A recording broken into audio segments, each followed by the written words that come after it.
Nyubjam padagre bhumau kritva lambi bhuya mastakagre nidhaya. Now, from the same position of Gajasana, alternate pressing the heel of one foot into the ground while lifting the other heel up. Repeat the same again and again, visualizing yourself as a bear. एकैकं पादमाकुञ्च गजासनं कुर्यात् वृक्षासनं भवति. Next, standing tall on the tips of the big toes. Keep your head, neck and spine in a straight line and bring the middle index and ring fingers to the heart center in the Hridaya Mudra. Continue to engage the Uddiyana Bandha, tucking in your chest in and up towards the spine. Visualize Swamiji in your inner space.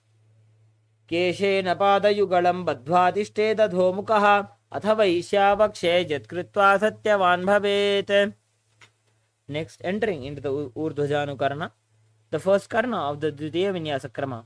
Stand with the heels touching and toes facing outwards at 45-degree angle. Keep the knees bent and both the hands at the chest, elbows parallel to the ground. Twist one knee towards the center and then raise it up and back across the body to the original position. Simultaneously move your hand in the same movement as your leg. Repeat on the other side. Next, entering into Balalingasana, interlace your fingers from outside in Sarvashankari Mudra. Hold on to the knee, pulling it up towards the chest. Keep spine straight and engage all the three bandhas. Ekam jano rathi alingya sthatavyam balalinganam bhavati.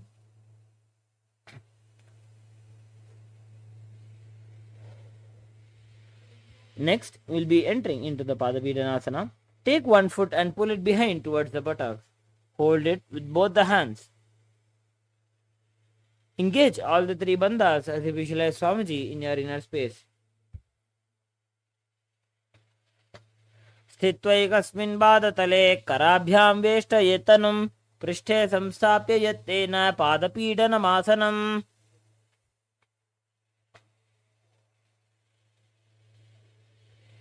Next, with the respective hand, hold on to the sole of the foot from inside. Extend the opposite hand forward with the index and thumb together in the Bindu Mudra.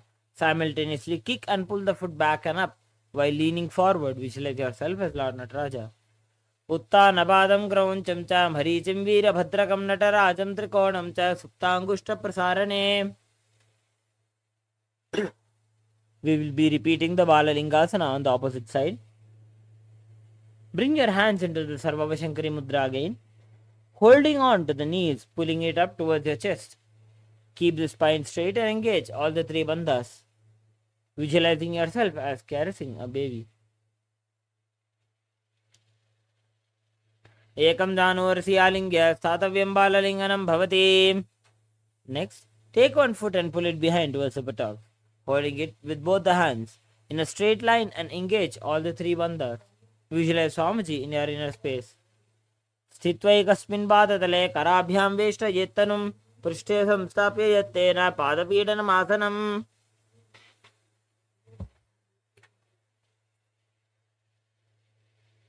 Next, entering into Natarajasana, with the respective hand, hold on to the sole of the foot from inside. Extend the opposite hand forward with the index and thumb together. Simultaneously kick and pull the fat foot back and up while leaning forward. Visualize Lord Nataraja in your inner space. उत्तानपादं क्रौञ्चं च मरीचिं वीरभद्रकं नटराजं त्रिकोणं च सुप्ताङ्गुष्ठप्रसारणे.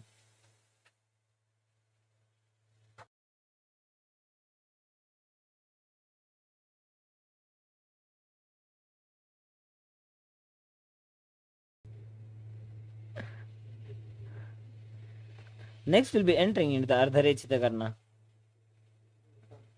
From the Arimandi position, bringing your heels together, toes pointing outwards and the knees bent. Bring the right foot behind the other with the toes down and heel up. Keep the left hand at the chest and extend the opposite arm out and wide like a pendulum and bring it back towards the chest. Now, repeat the same on the other side, ending with placing your hand over your nose.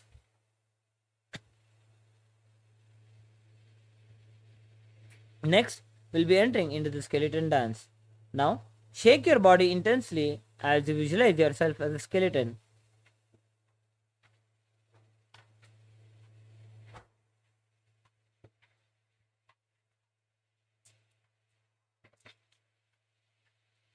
Next, we'll be entering into the Katichinnakarana. Again, coming into our Remandi position. Bring your hands above your head with the arms crossed and palms facing backwards. Move the hip to one side and simultaneously uncross the arms wide above the head. Come back to the beginning position and repeat on the other side.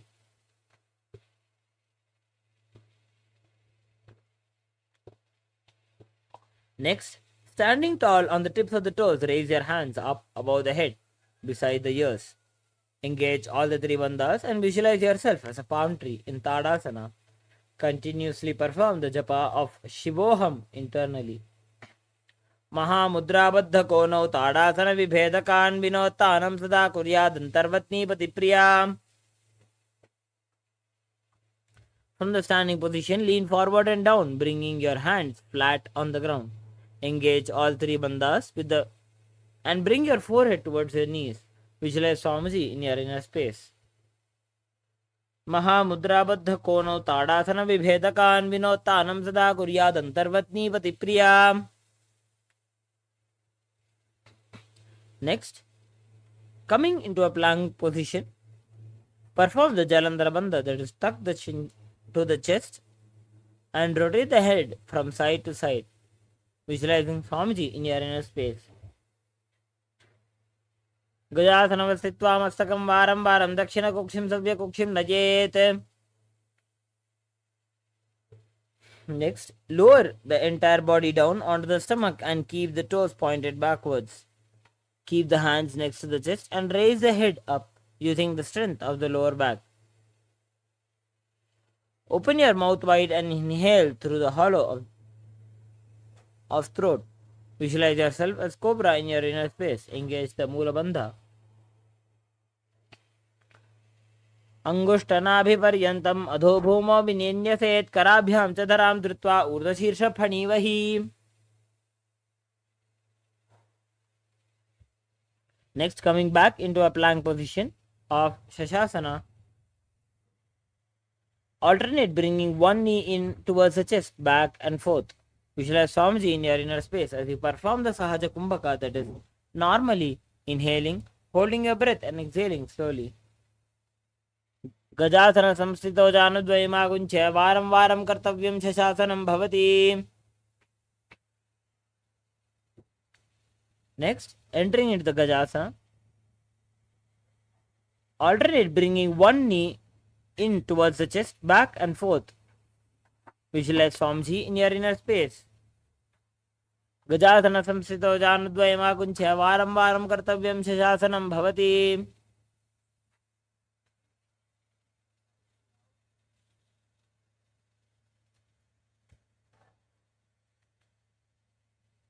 Next, we'll be entering into the Virabhadrasana. Keep your one foot flat on the ground, toes pointing forwards and the knees bent at the 90-degree angle. Extend the other leg back, keeping the knees straight and toes pointed outwards. Raise the arms up and parallel, pull the stomach in and up, gaze to the third eye. As you visualize yourself as Lord Virabhadra, engage the Uddiyana Bandha, pulling your stomach in and up towards your spine. Gaze into your third eye. As you visualize Lord Virabhadra. Vasishtamatha kaundinyam urdhakukutam cha ashtapakramathotthanam mayuram setu bandhanam. Now, we'll be repeating the Virabhadrasana on the opposite side.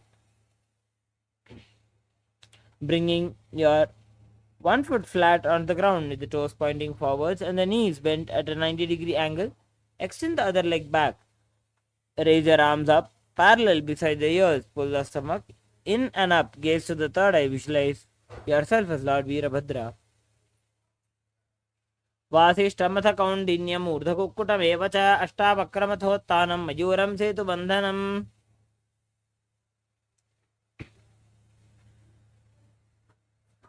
Next, we'll be entering into the Vrikshasana. Now, standing tall, bring one foot into your inner thigh. Bring the palms together in the Anjali Mudra and raise them up above the head. Pull the stomach in and up in Uddiyana Bandha and gaze forward. Visualize yourself as a tree. वामोरुमूलदेशे च जाम्यं पादं निधायतो तिष्ठेत् वृक्षवद्भूमौ वृक्षासनमिदं विदुः.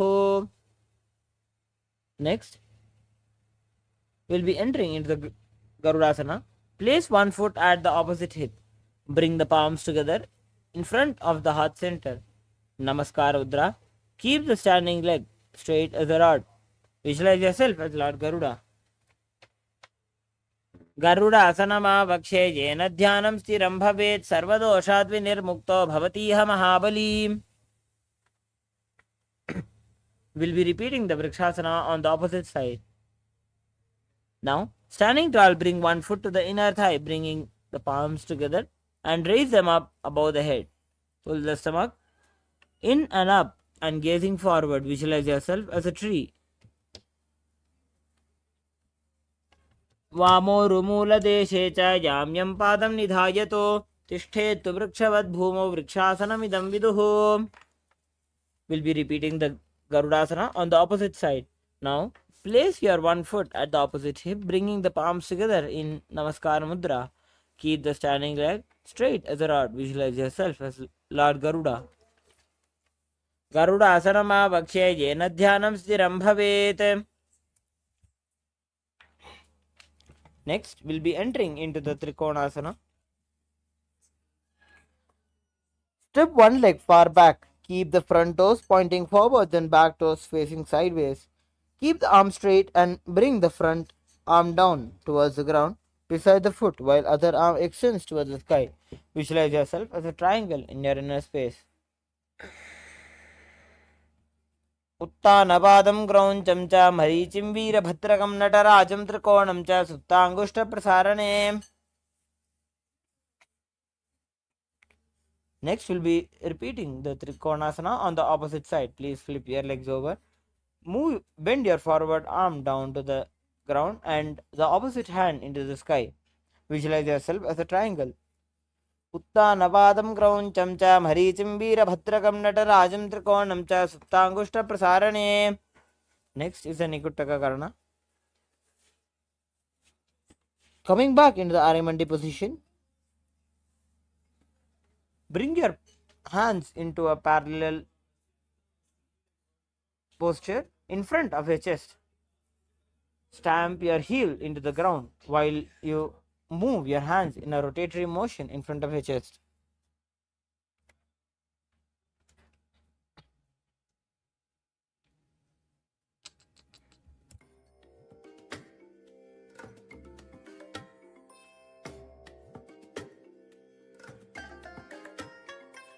I bless you all.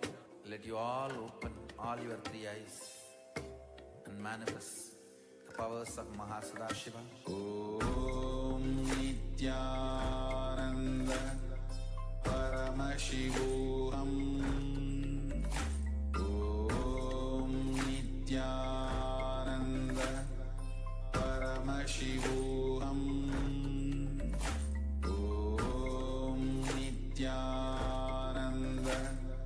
Paramashivoham. Om Nithyananda Paramashivoham. Om Nithyananda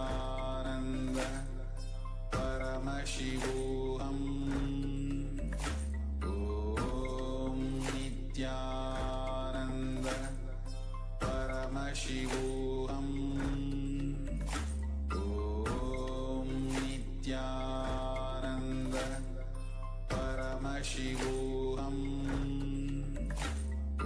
Om Nithyananda Paramashivoham. Om Nithyananda Paramashivoham. Om Nithyananda Paramashivoham. Om Nithyananda Paramashivoham. Om Nithyananda Paramashivoham.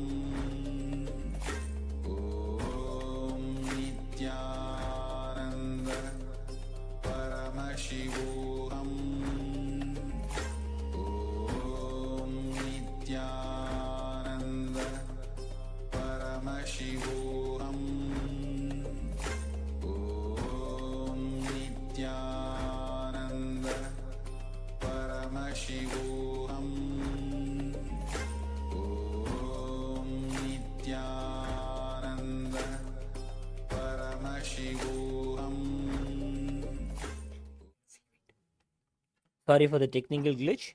Now let us continue the Dvitiya Vinyasa Krama. Next is the Angushtasana. Lowering onto the tips of the toes, placing the perineum on the back of the heels. Keep the knees and palms together. Visualize Swamiji in your inner space as you perform the Brahmari Kumbhaka, that is inhaling and exhaling like buzzing of a bee. Continuously perform the japa of Sadashivoham internally.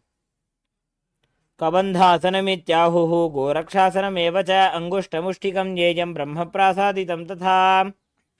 Next, from the tip of the toes, extend one leg straight out, heel down and toes up. Keep the fingers down on the ground by the sides, with the palms facing forward in Varamudra. Visualize Swamiji in your inner space. Prasaryeikam padatalam samsthapya tvekapadakam. Next, reach forward and hold on to the big toe with the index and middle fingers. Keep the opposite hand on the back heel. Visualize Swamiji in your inner space. गुल्फस्थितो पादमेकं प्रसार्य तत्पादाग्रं संस्पृशेत् तत्करेण. Next, we'll be performing the Saurasana on the opposite side. Bring your left leg back and right leg back and stretch out your left leg straight. Keeping your fingers down on the ground by the sides with the palms facing forward in Varamudra. Visualize Swamiji in your inner space. Prasarya ekam padatalam samsthapya tvekapadakam. Now, reach forward and hold on to the big toe with the index and middle fingers. Keep the opposite hand on the back heel. Visualize Swamiji in your inner space. Gulbhastido padam ekam prasarya tat padakram samsprishet tatkarena. Next, we'll be entering into Brahmajarankushasana. Come back into a seated position where you place your perineum on top of your heels. Keep the gap between the legs and the back of the hands resting on the knees. Tilt your head down. Engage the Jalandhara Bandha, tucking your chin into the chest. Visualize Swamiji in your inner space as you gaze through the gap between the palms. दो फणा पानी होए वैसे AD दो गुदा निवैसे कोरबक दल्या की माहिली ice माहे राशे मिली. Next, drop your knees down with the toes tucked behind. Sit with the perineum down on the heels. Rest your hands on top of the thighs. Pull the stomach in and up, engaging the Uddiyana Bandha. Gaze at the tip of your nose as you visualize yourself as sage Kapila Muni. उभय पगतले समट हरावे तिनको माहिली core मिलावे फरा पानी उकड़ होए वैसे एडी दोबू जोनी निवैसे. Maintaining the same position as Kapilasana. Shift your gaze into your third eye as you visualize Swamiji in your inner space. दोबो पगतली संपट करे कोरवारली भूपर इधरे कोरवारली राखे ऐसे तापरी मूल द्वारे टिकी वैसे. Next, entering into Suryasana. Lift your knees up. Place the perineum on top of the raised heels. Bring the thumbs and little fingers together with your hands in the Padma Mudra. Raise your arms up in the sky.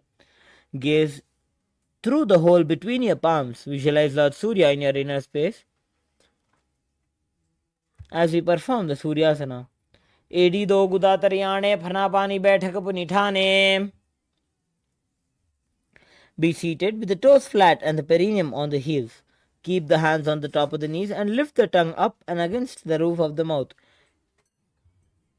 Catch the nectar of immortality dripping from the Sahasrara Chakra with your frog tongue. पादतलौ पृष्ठदेशे अङ्गुष्ठे द्वे च संस्पृशे जानुयुग्मं पुरस्कृत्य साधयेन्मण्डुकासनम्. Maintaining the Mandukasana posture. Keep the hands on the back, holding the head with the elbows, and continue to perform the Manduki Mudra. Engage the Uddiyana Bandha. Gaze to the tip. Gaze into your third eye and visualize yourself as a frog. Mandukasana madhyastam kurparabhyam dhritam shiraha etadbhe kavaduttanam etaduttanam mandukam. Now, cross your ankles and sit on the feet. Keep the knees wide and fingers spread on the top. Open the mouth wide. Stick out the tongue and exhale forcefully. Gaze at the tip of your nose. and repeat the several times. Visualize yourself as a lion internally, performing the Simhasana. दक्षिणं सव्यगुल्फेन दक्षिणेन तथेतरं हस्तौ जान्वौ संस्थाप्य स्वाङ्गुली च प्रसार्य च. Next, entering into Bhadrasana, sit with the heels under the perineum and keep the knees wide. Cross the hands behind the back and hold the big toes. Apply the Jalandhara Bandha and gaze to the nose, visualizing Swamiji in your inner space. Gulphau chavarshanasyadho vyutkrameణ samahitah पादांगुष्टौ कराभ्यां च धृत्वा च पृष्ठदेशतः. Next, entering into the Kakapasandhyasana, squat and keep the feet flat on the ground and the knees open wide. Bring the arms in and around the back and interlace the fingers behind. Gaze to the nose as you visualize yourself as a crow in your inner space. प्रथमे वेसकुकटठाने दोवो हातपकवी च आने.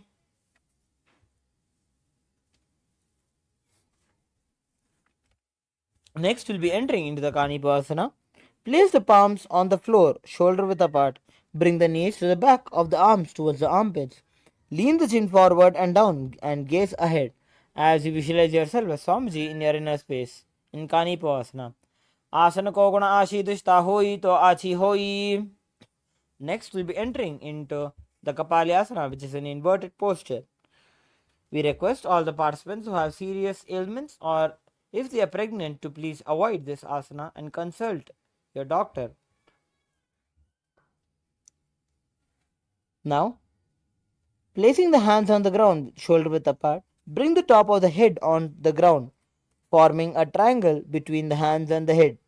Bring the knees onto the elbows, hips over the shoulder, and straighten the legs up. Gaze to the nose as you visualize Swamiji in your inner space. शीशा धरती रहेगी पगदो वो मिलिबा ऊंचा कुकरे. Yes, you can drop down now. Next, we'll be entering into the Parshamayurasana. We'll be performing the Rechaka Kumbhaka during the Parshamayurasana, which is inhaling, holding a breath, and having a focused, a slow exhale.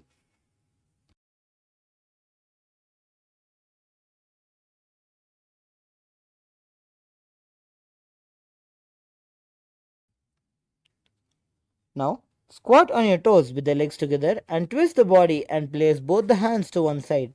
Align the elbows with the knee and hip. Lean onto the arms and balance, extending the legs to the side and gaze to the third eye as you visualize yourself as a peacock. Majuram dandavat kuryan, majuram dandanamakam. Next, we'll be repeating the Parshamayurasana on the other side. Twist the body and place both the hands to one side. Align the elbows with the knee and hip. Lean onto the arms and balance. Extend the legs to the side and gaze to the third eye. Visualize yourself as a peacock. Majuram dandavat kuryan, majuram dandanamakam. Yes. Now coming down into a plank position.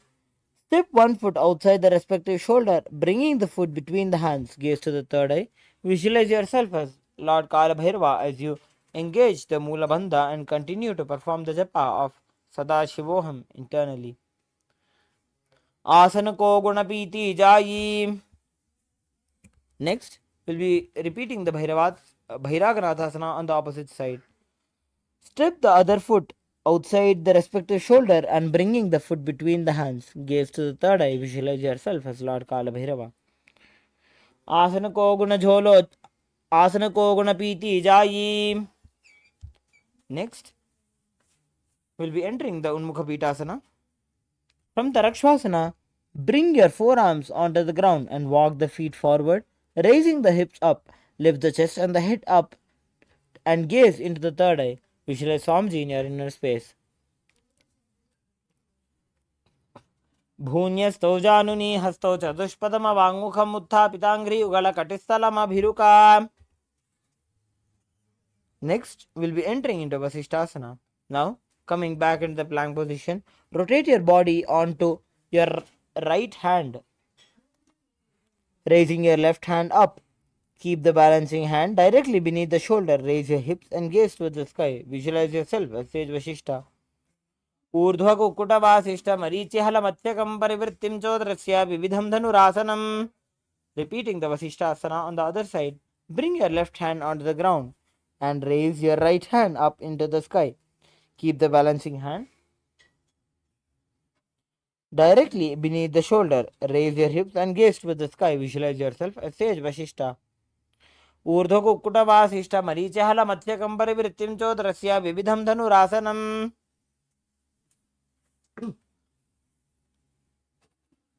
Next, entering into the Anjani Asana. Sit with your legs stretched with the toes pointing up. Bring your hands under the buttocks with the palms facing up. Keep the spine straight, elbows close to the body. Tuck the chin to the chest and gaze to the nose. Visualize yourself as Lord Hanuman. दोबू कर की उभय हथेली कोरवारली मैले भेली. Next,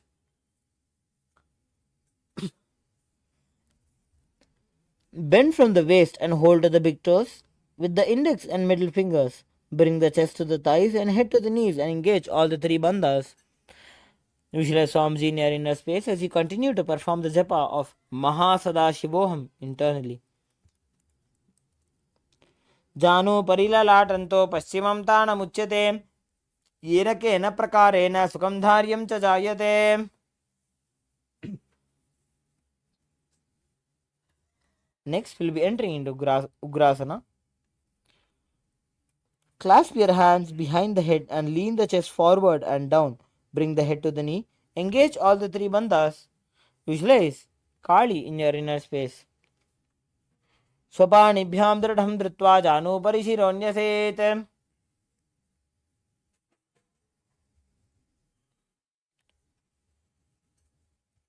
Next, we'll be entering into the Marichyasana. Bring one heel to the groin with the knees raised. Reach the arm in and around the raised knee and clasp the hands behind the back. Bring the chest to the thigh and head to the knee. Visualize yourself as Sage Marichi. उत्तानपादं क्रौञ्चं च मरीचिं वीरभद्रकं नटराजं त्रिकोणं च सुप्ताङ्गुष्ठप्रसारणे. Next, dropping your knee down to the side.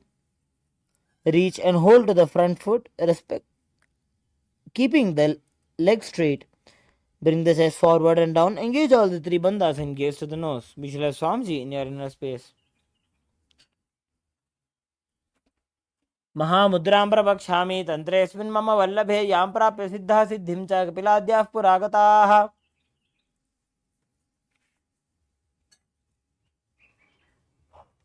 Next, we'll be repeating the Marichyasana on the opposite side. Bring one heel to the groin, knee, keeping the knee raised. Reach the arm in and around the raised knee and clasp the hands behind the back. Bring the chest to the thigh and head to the knees. Visualize yourself as Sage Marichi. उत्तानपादं क्रौञ्चं च मरीचिं वीरभद्रकं नटराजं त्रिकोणं च सुप्ताङ्गुष्ठप्रसारणे. Next, dropping your knee to the side and reaching and holding the foot, keeping the leg straight. Bring the chest forward and down. Engage all the three bandhas and gaze to the nose. महामुद्रां प्रवक्ष्यामि तन्त्रेऽस्मिन् मम वल्लभे यां प्राप्य सिद्धा सिद्धिं च कपिलाद्याः पुरागताः.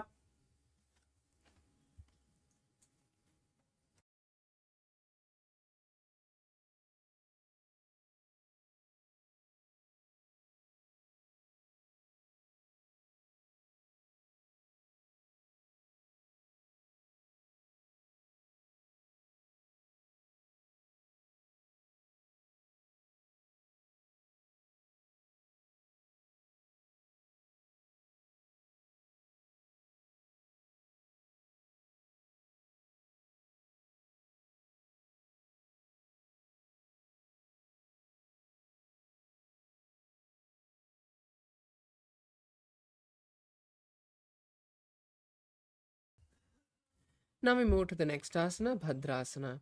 Now be seated with your soles of the feet together and try to place your knees on the ground. Hold the soles of the feet with the hands interlaced under the toes. And visualize Swamiji gazing to your third eye. Continue to perform the Rechaka Kumbhaka and hold the japa Mahasada in your throat center. गुल्भौ तु वृषणस्यादः सीवन्त्याः पार्श्वयोः क्षिपेत्. Now we move to the next asana, Gwalipavasana. Slightly move your feet away from your perineum and keep your hands on the respective knees. Continue to visualize Swamiji. Switch the gaze to the nose. Tuck the chin to the chest in Jalandhara Bandha. पूर्व चरपट चौक कख्यो सोजी वाही विधि जो कीजे सोजी जामे AD भिन्न जराशे अंगुल 8 अंतरो राशे. Now we move to the next asana, Joniasana. Once again, pull the feet towards the perineum and holding the soles with the respective hands, slowly place the forehead in front of the soles of the feet. Then keep the elbows on the ground and gaze to the nose, visualizing the Yoni Mandala projected on the screen, representing the Paramashiva Shakti energy. दोवो पगदली संपुट करे AD made के ढिंग धरे. The next asana is Midaki Pavasana. Now pull the feet slightly away from the perineum, stretch the hands apart at shoulder level and slowly lean down and place the forehead on the soles with the hands stretched to the sides. Visualize Swamiji and gaze to the nose. पूर्व विधि परिपकथली संपुट शोल एडी मिली राशे. The next asana is Siddha Samadhi Asana. Now pull the feet slightly towards the perineum and insert the hands underneath the shins of respective hands. Visualizing Lord Surya, slowly place the forehead in front of the soles of the feet. Visualize Lord Surya and gaze to the nose.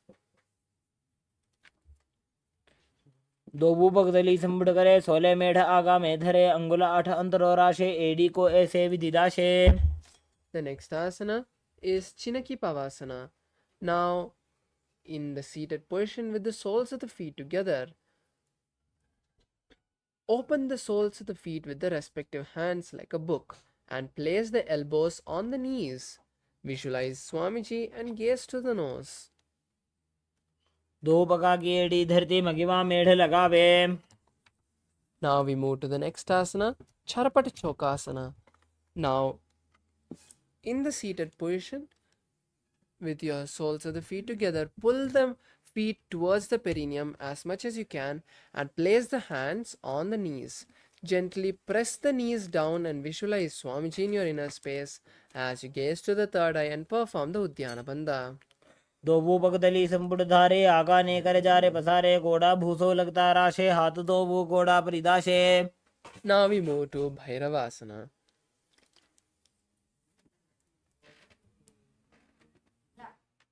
Now, pull the soles of the feet towards the perineum and raise the heels up and keep the knees on the ground as you slowly place the fingers in Bindu Mudra on the respective knee. Visualize Lord Kalabhairava, gaze to the third eye, perform the Uddiyana Bandha. गुल्भो संपीड्य चान्योन्यं व्युत्क्रमेणोत्थितं शनिः जान्वो पार्श्वगतो हस्तौ दण्डवद्भैरवासनम्. Now we move to the next asana, Samasana.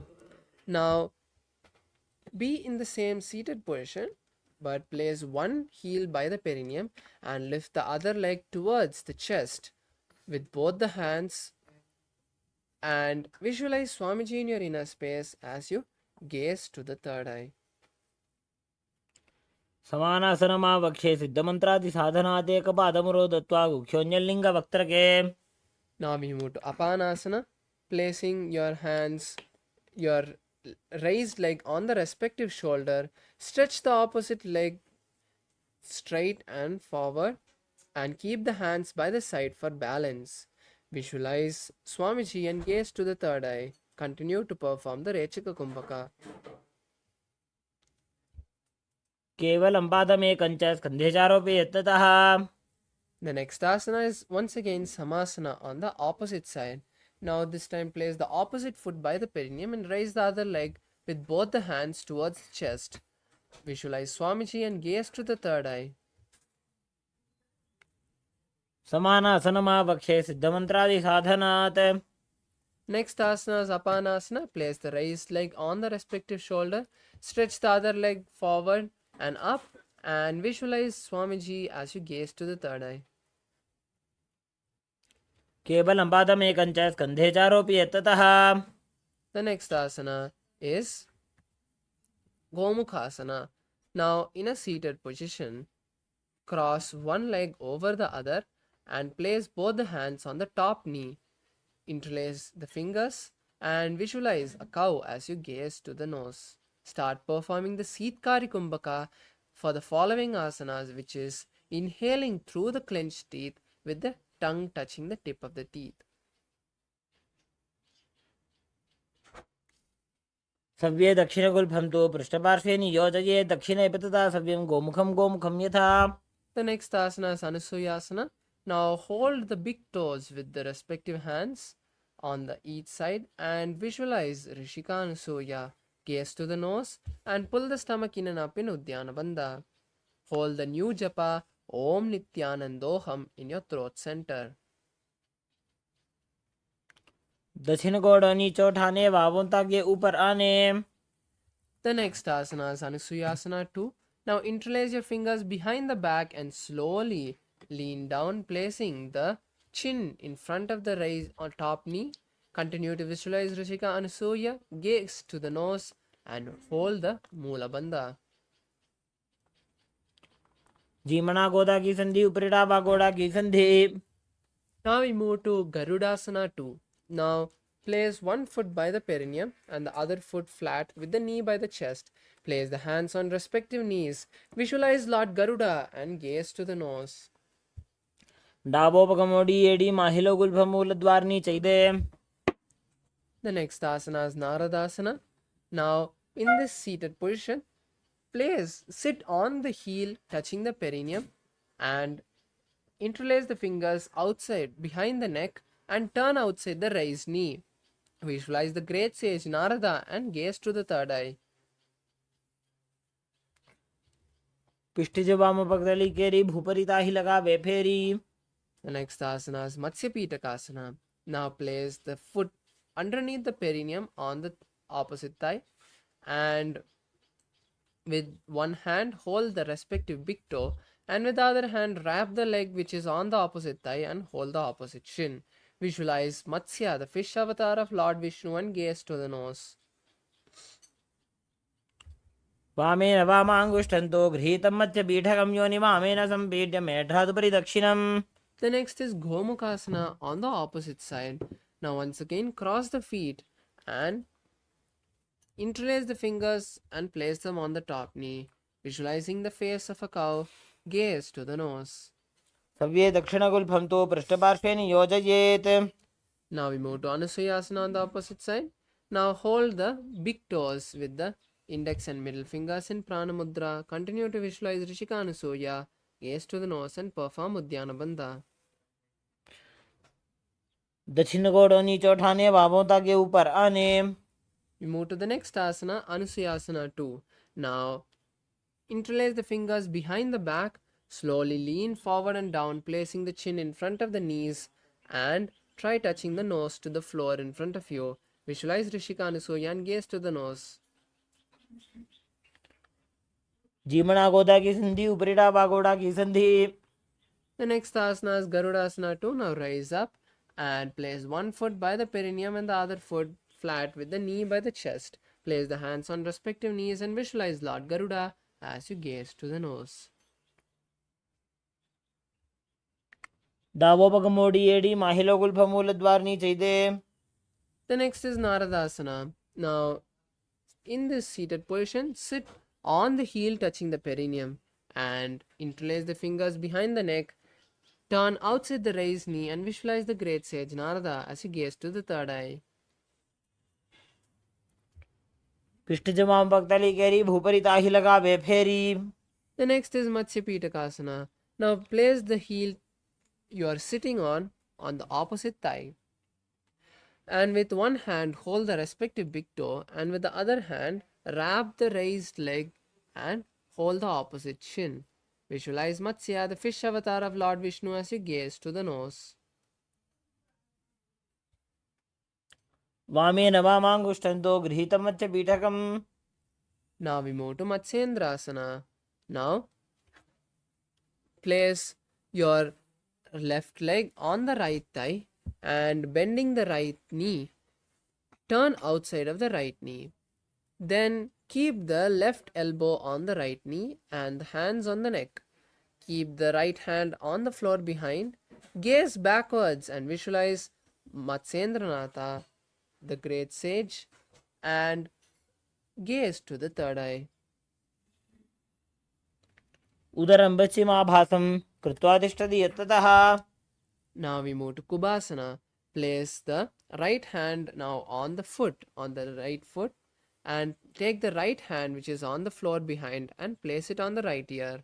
Visualize a camel and gaze to the third eye. आसन को गुण झोलो जाए. Now we move to the next asana, which is Matsyendrasana 2. Now place the right hand back on the floor. Continue to turn backwards and gaze to the third eye. Visualize the great sage Matsyendranatha. मत्स्येन्द्रपीठं जठरप्रदीप्तिं प्रचण्डरुक्मण्डलखण्डनास्त्रम्. Now we move to Matsyendrasana on the opposite side. Now once again stretch both the legs. Place the right foot this time on the left thigh and bending the left knee. Turn outside of the left knee with the right hand on the left knee and the ears on the hands on the neck. Then keep the left hand on the floor behind, gazing backwards. Visualize the Matsyendranatha and gaze to the nose. मत्स्येन्द्रपीठं जठरप्रदीप्तिं प्रचण्डरुक्मण्डलखण्डनास्त्रम्. The next asana is Kubhasana. Now keeping the right hand on the left foot, take the left hand and place it on the left ear. Visualize a camel and gaze to the third eye. आसनं द्विधं प्रोक्तं पद्मं वज्रासनं तथा. The next asana is Matsyendrasana 2. Now place the left hand back on the mat and visualize the great sage Matsyendranatha as you gaze to the third eye. मत्स्येन्द्रपीठं जठरप्रदीप्तिं प्रचण्डरुक्मण्डलखण्डनास्त्रम्. Now we move to Padmasana. Now cross the legs, placing the legs on the opposite thighs. Visualize Lord Paramashiva and gaze to the nose.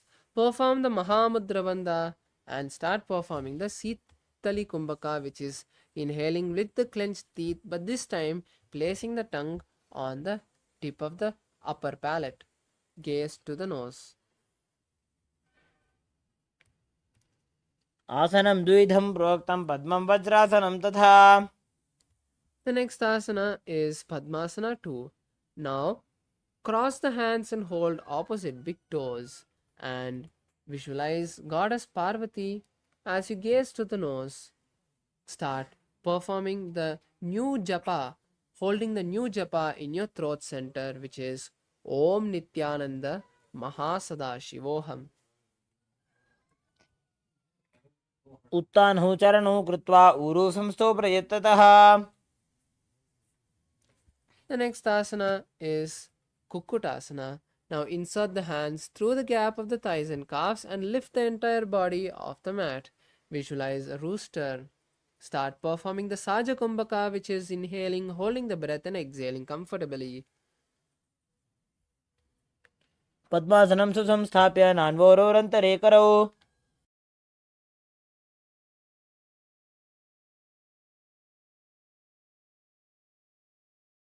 The next asana is Baddhakeki asana. Now come to a standing position on the knees with your legs in Padmasana.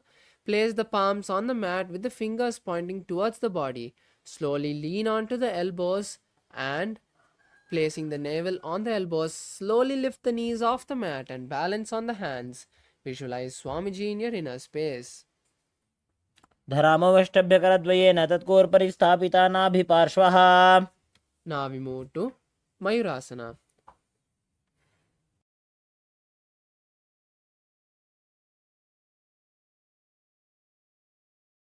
Now, keeping the hands in the same position, come to a kneeling position, unlocking the legs from the Padmasana. Then slowly lean the navel onto the elbows again, and once again leaning forward, lift the legs off the mat and visualize a peacock. अथ वक्षे Mahadev मयूरासनमुत्तमम्. Now we move to Makarasana. Now lie on the stomach. Keep the legs wide apart with the toes pointed sideways. Interlace the fingers behind the head. Visualize a crocodile. And continue to hold the japa Om Nithyananda Mahasada-Shivoham. अध्यासशेते हृदयं निधाय भूमौ च पादौ च प्रसाद्यमानो शिरश्च धृत्वा करदण्डयुग्मे देहाग्निकारं मकरासनं तत्. Now we move to Shalabhasana. Now bring the soles of the feet together and keep the feet flat. Then bring the hands to the side of the body. Now simultaneously lift the legs and thighs off the mat and visualize a locust.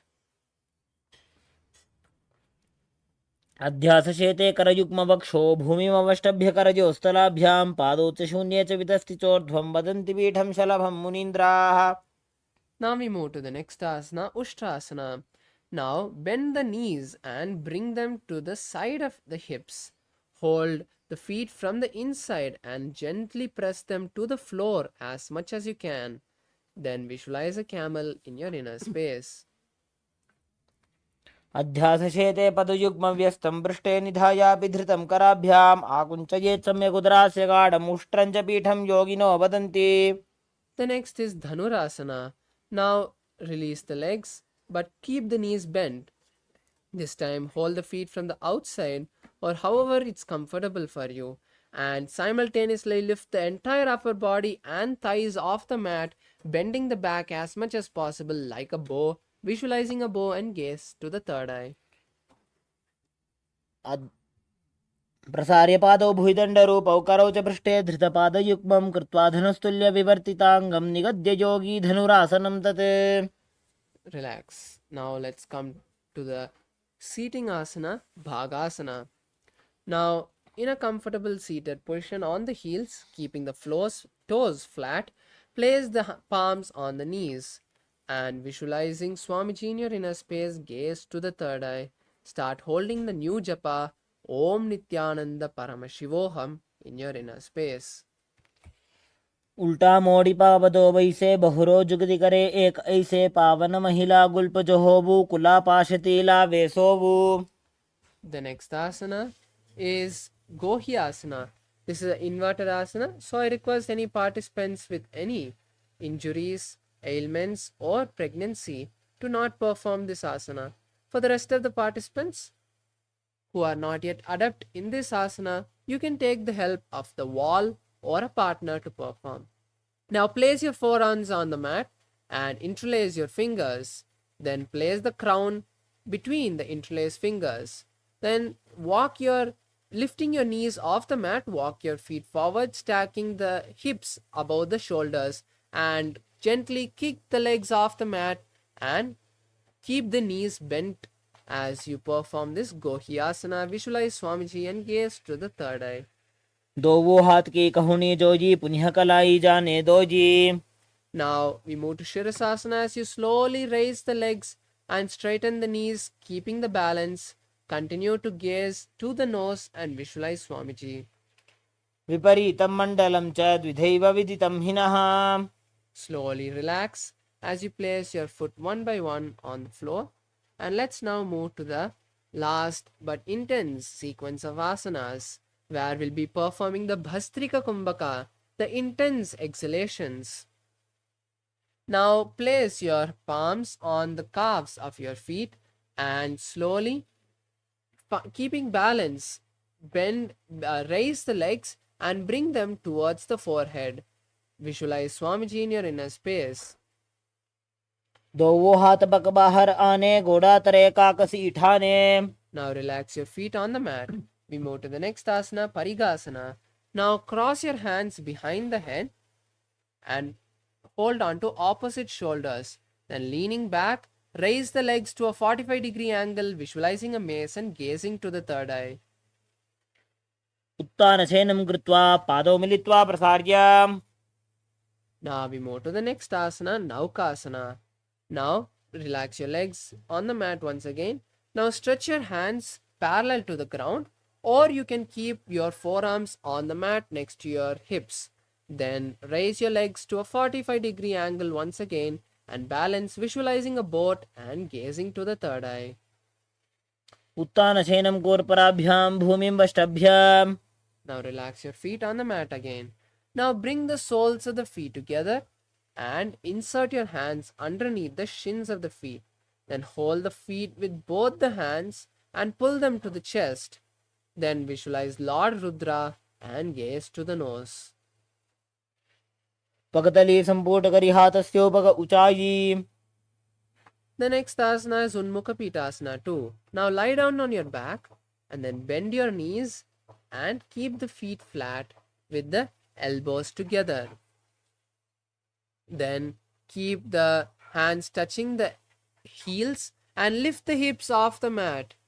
Visualize Swamiji in your inner space. Gaze to the nose. ऊर्ध्वे च जानुनी कृत्वा शवित्वोर्ध्वमुखं तथा उत्थाप्य हस्तौ तिष्ठेत्तु पीठ उन्मुखनामके. Now slowly lie down on your back. Stretch the knees. And keep your hands by the side of your body. Visualize Swamiji in your inner space. Gaze to the nose. And completely relax your body. उत्तानं शववद्भूमौ शयनं तु शवासनं. शवासनं श्रान्तिहरं चित्तविश्रान्तिकारकम्.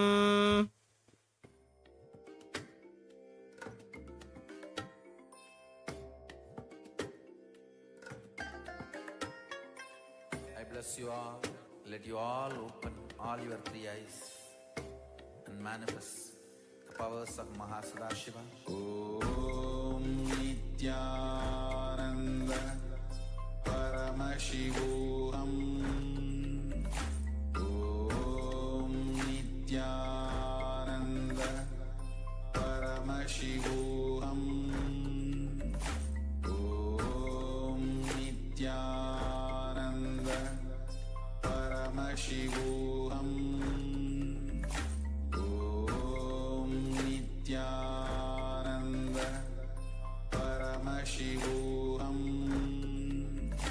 Om Nithyananda Paramashivoham. Om Nithyananda Paramashivoham.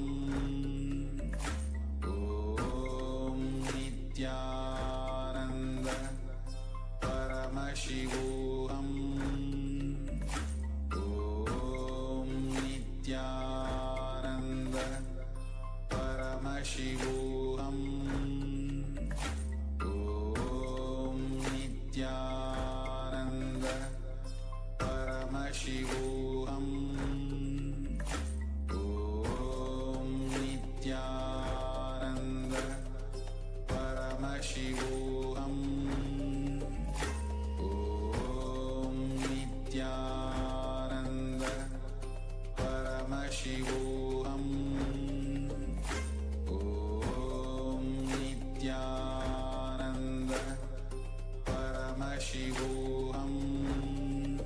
Paramashivoham. Om Nithyananda Paramashivoham.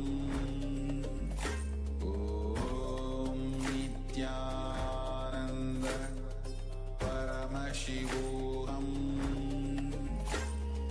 Om Nithyananda Paramashivoham.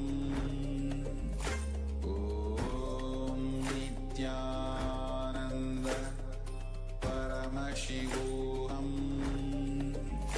Om Nithyananda Paramashivoham. Om Paramashivoham Om Nithyananda Paramashivoham Om Nithyananda Paramashivoham Om Nithyananda Paramashivoham Om Nithyananda Paramashivoham Om Nithyananda Paramashivoham Om Nithyananda Paramashivoham Om Nithyananda Paramashivoham Om Nithyananda Paramashivoham Om Nithyananda Paramashivoham Om Nithyananda Paramashivoham Om Nithyananda Paramashivoham Om Paramashivoham Om Nithyananda Paramashivoham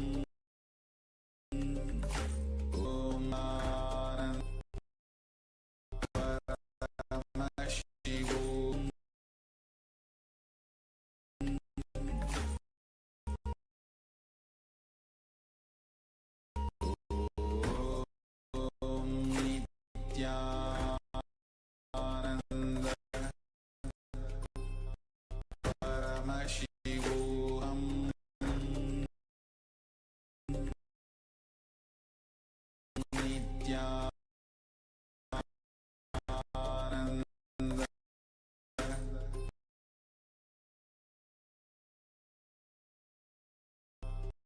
Paramashivoham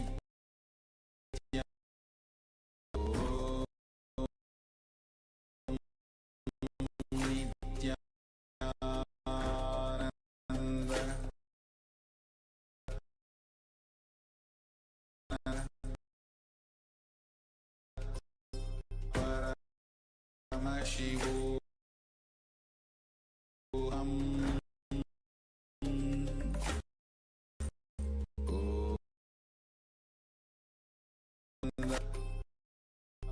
Paramashivoham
Please open your eyes.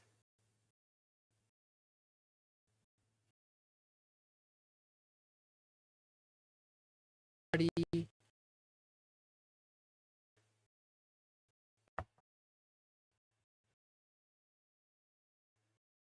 Your head, your hands,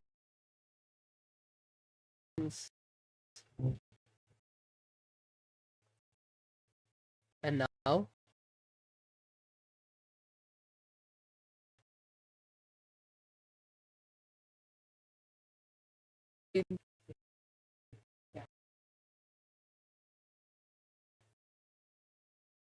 relaxing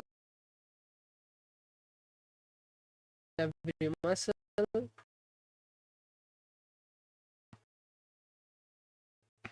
Bring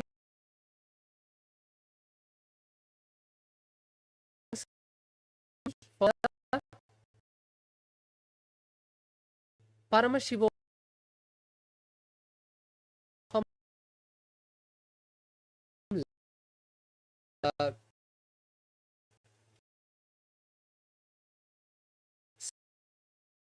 session.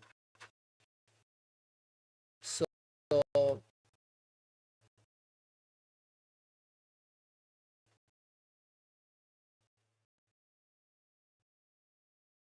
be continuing with the Dvitiya Vinyasa Krama's first asana, which is the visualizing Swamiji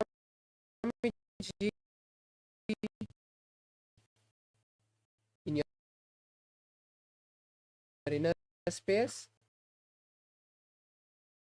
Start performing the Samana Kumbhaka.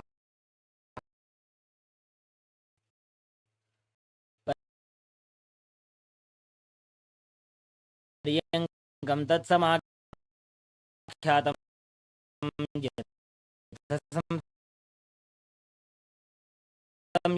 यथा स्थितिः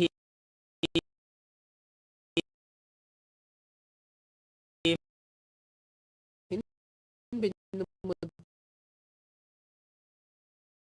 Mudra and visualization on Swamiji.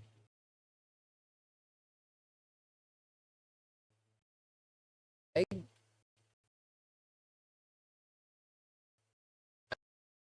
and keep the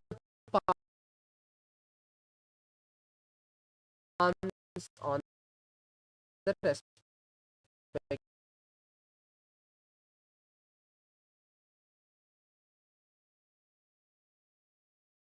मुक्तासनमिदं भवेत्. Now we move to Siddhasana. सिद्धं प्रोच्यते.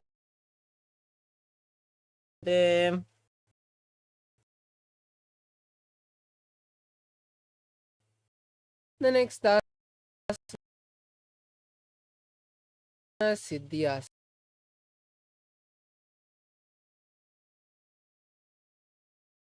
Thus together, the Mula, Udyana and Jalandhara Bandha to place the hands in Bindu Mudra on the respective knee, gaze to the third eye, asana.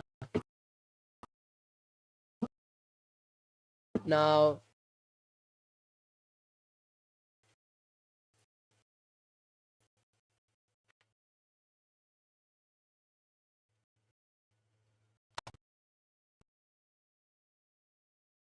लता मीट. next asana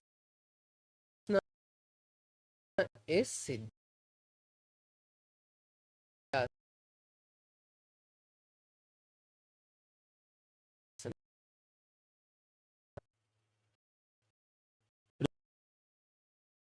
जुगा समासीन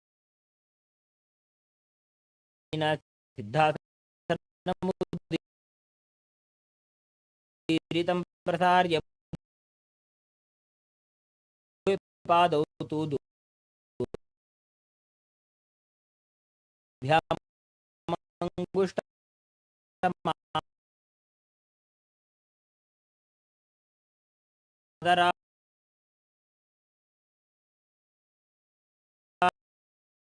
And middle finger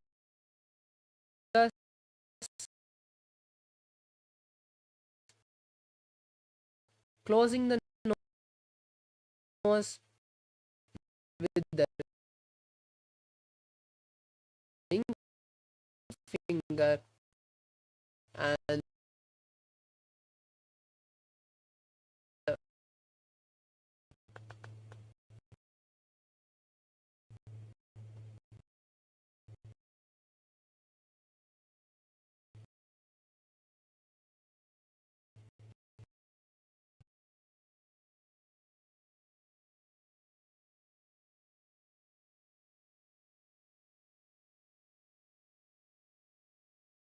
the index and thumbs touching in Bindu Mudra.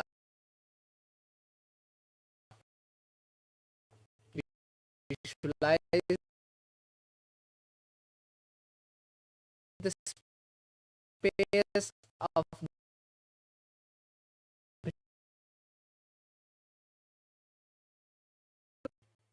the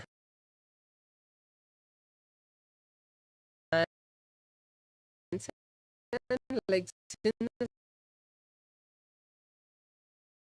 same position as you just switch.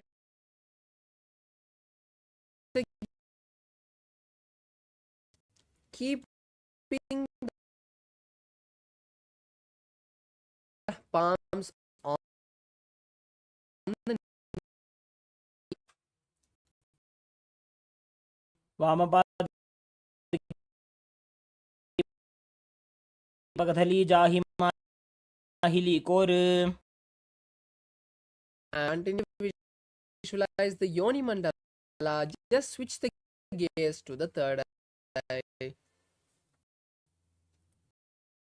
soles together and place the palms around the respective feet. Visualize Lord Veerabhadra, gaze to the nose and perform the Uddiyana Bandha.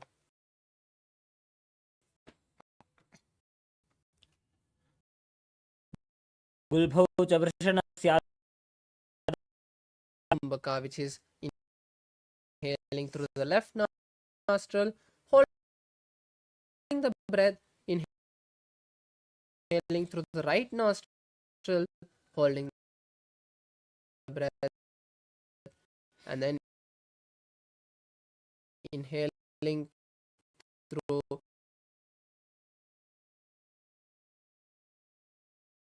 the tongue and touch the back of the throat in Kechari Mudra.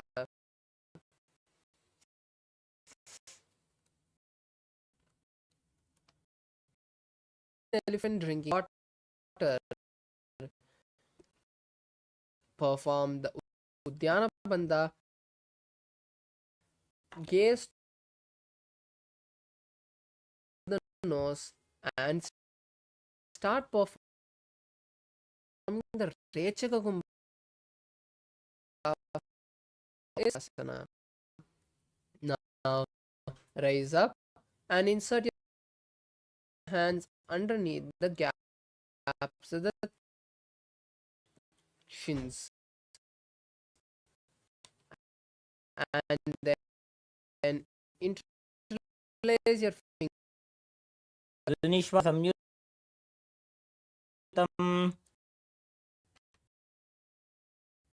The next asana is Gopi Chandasana. Now bringing the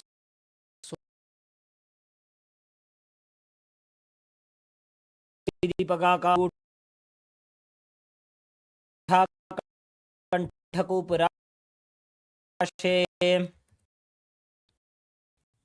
now we move to Udarasana.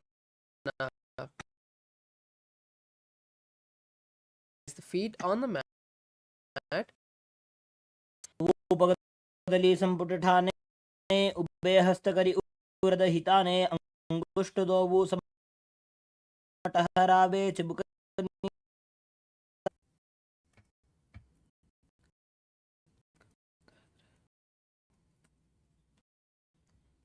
दोवु उपगदली जोड़ी संपुट करे. The next asana is Bhujasana.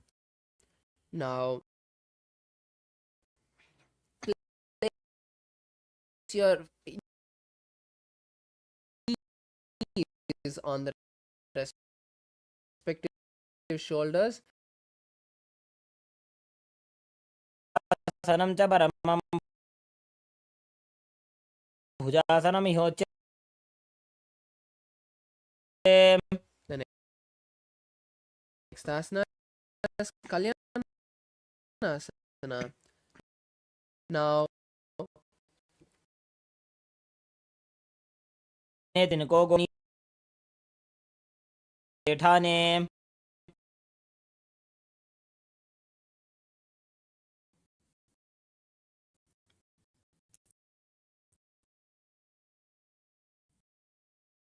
the next asana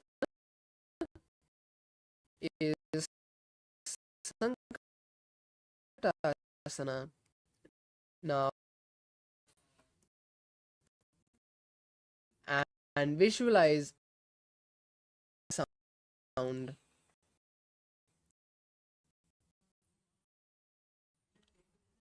वामपादं चिते मूलं सन्न्यस्य धरणीतले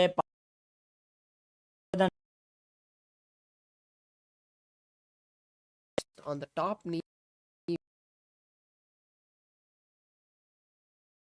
visualizing a cow perform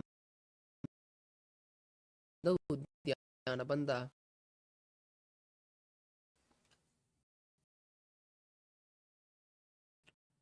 Anushagi. On the left thigh and the right hand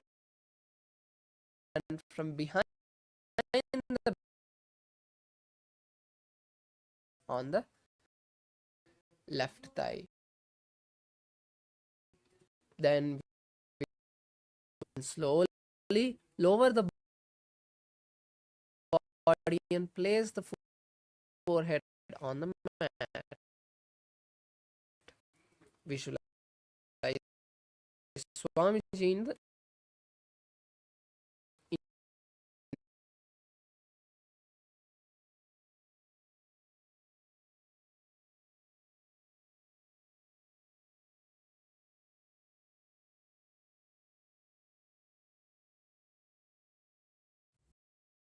perform the Mara Bandha.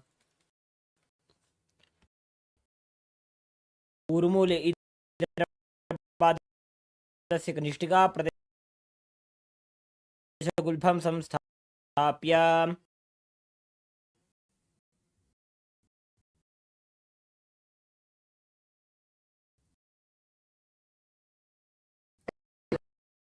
Knees and visualize a beautiful swan.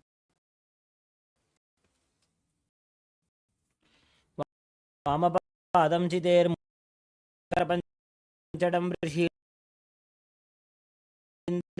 Neem.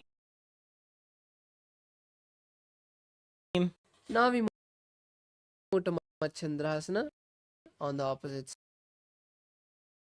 side. This time placing the left leg Swamiji and gaze to the third eye.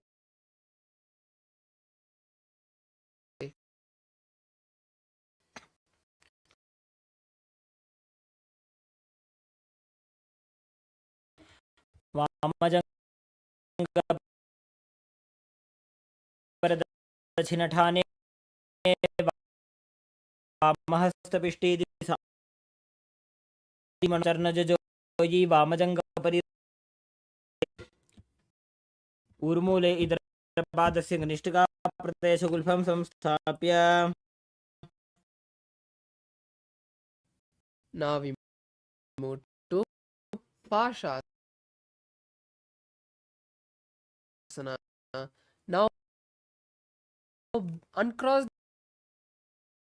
the feet and bring the knee following asanas, which is rolling the tongue and touching the back of the throat.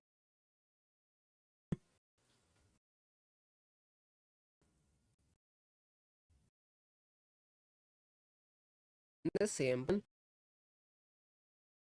and rest the chin between the knees. Visualize Swamiji gaze to the nose and puff.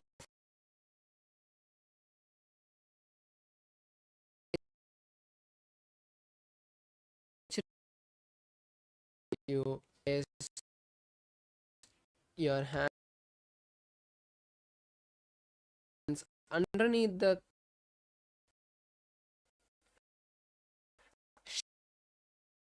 leg over left in the same position and visualize the great sage Subandha.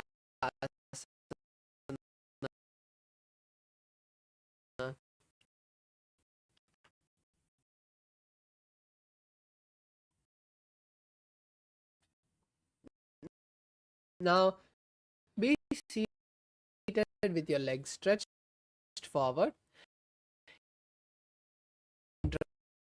सुखप्रसवलाभाय रोचते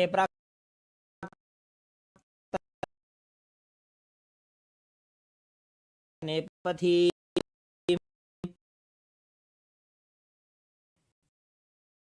Next asana is Arambhasana. Pranayama for the following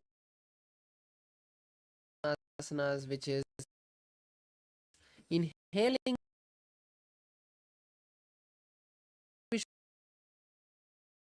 The next asana is Bhido. Hold on to the soles of the feet and visualize Swamiji together close to the perineum.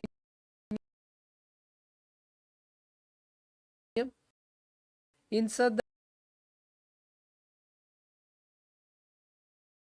hands underneath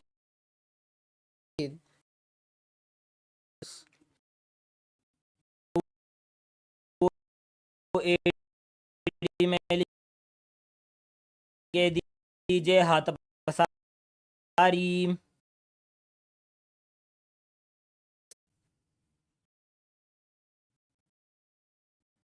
keep the body in the same position as you would in exhaling.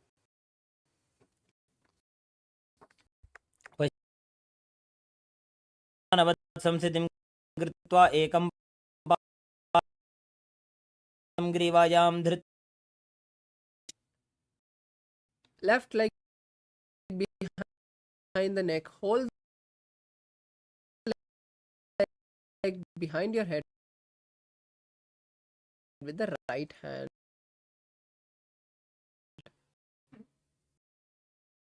Visualize Swamiji and gazing. You are Parandama.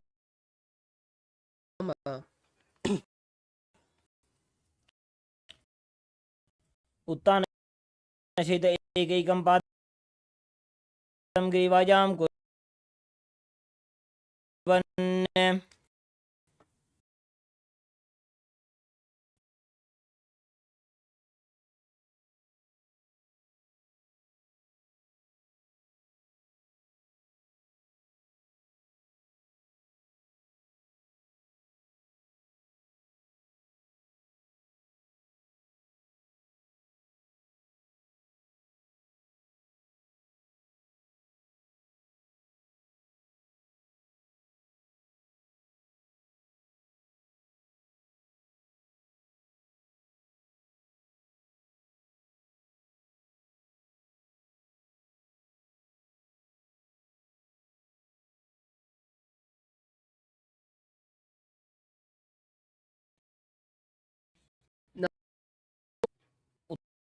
उत्तानशयन Head and slowly place the head, visualizing Swamiji. पश्चिमतः एकं पादं ग्रीवायां धृत्वा तिष्ठेत्. Lie down on the back with your leg behind the head, holding your right leg with the left hand. Swami. उत्तानशयने एकं विन्यस्य Anantasana, rolling onto, slowly rolling elbow behind the head. Swami. एकैकं कुर्वन्. And now we move to Yoga Nidrasana. Lie down on your back and one by one place each foot behind your head and visualize Swamiji in your inner space, gazing to your nose. पादाभ्यां वेष्टयेत् कंठं हस्ताभ्यां पृष्ठबन्धं Now we move to Atma Ramasana.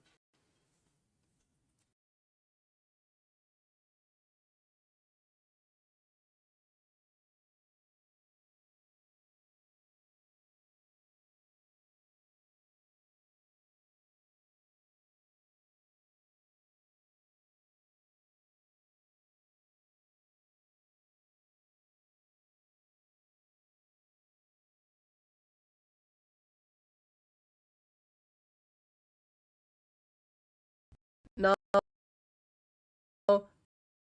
keeping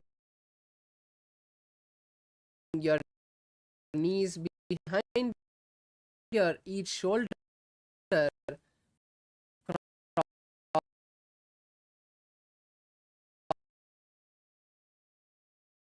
knees to your chest,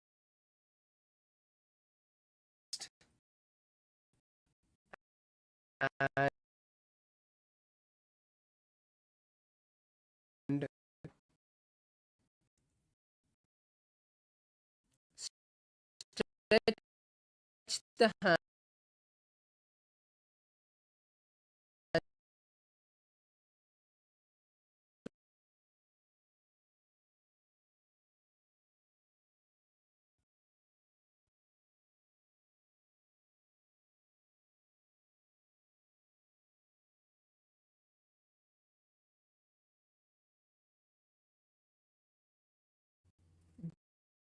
Jatra Parivritti 1, 2, and 3.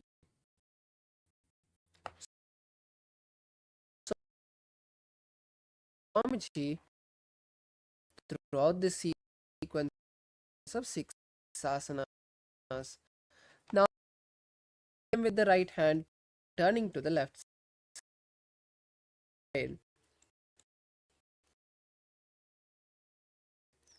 Now let's perform Chatra Parivritti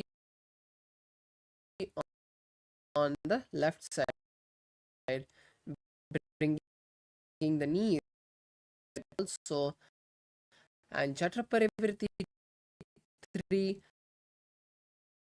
stretch both the legs to the left side, holding both the legs with the left hand and turn.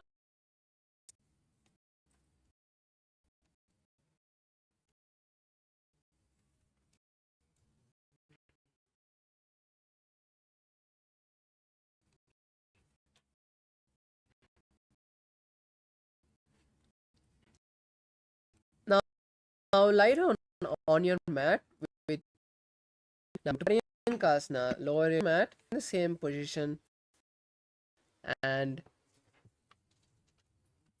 place the hands next to your head with the arms facing towards your body. Off the mat completely with the head and visualize of stone furniture. At your circular motion, visualizing your full dog, which is inhaling, holding the breath, and exhaling comfortably.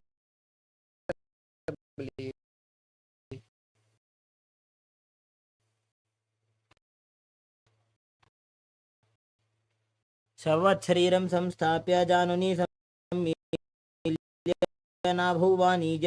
Now we move to the next asana, which is now your hands on the kick your legs off the mat and then slowly place on the ground.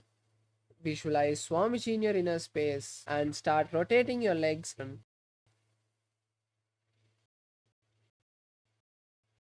शवत् शरीरं संस्थाप्य जानुनी सम्मील्य नाभुवानीज.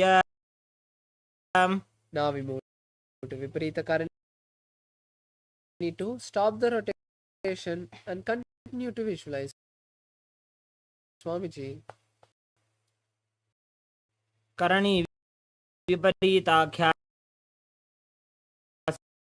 सर्वाधिक व्याधिनाशिनी नित्यम् अभ्यासयुक्तस्य जाठराग्निविवर्धनी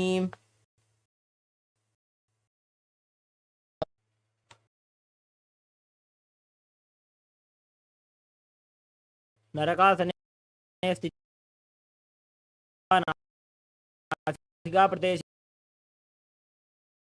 भूमौ पादपृष्ठे स्थाप्य Next,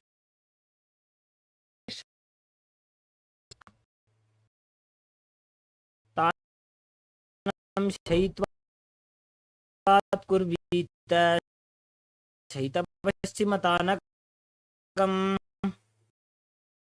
now we move to the next. Like Swamiji in a space.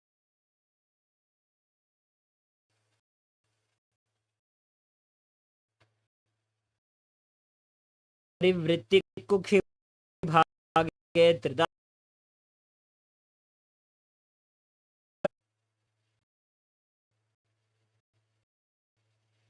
शवासनस्तद्वौ पादौ कुर्यान्मस्तकतः परो व्युत् Bring the knees to the chest and then straighten the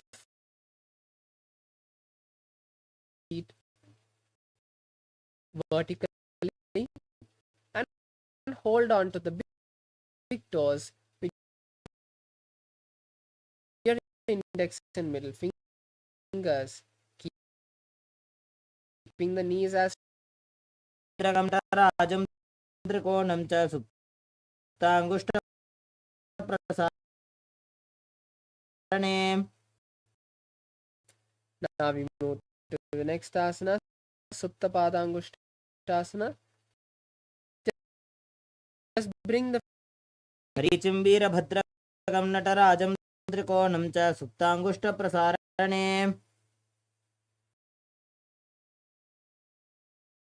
Now we move to the next asana, Matsya. Cross your feet into Padmasana and place floor. Then visualize Lord Matsya, the fish of Lord Vishnu,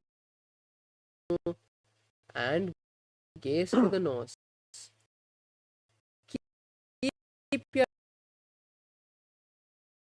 hands crossed above your head, holding on to opposite elbows.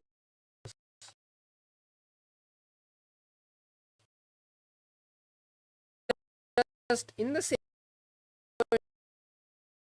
position, just bring the right hand over the left palm and visualize hands underneath the hips and lift the legs up in Padmasana.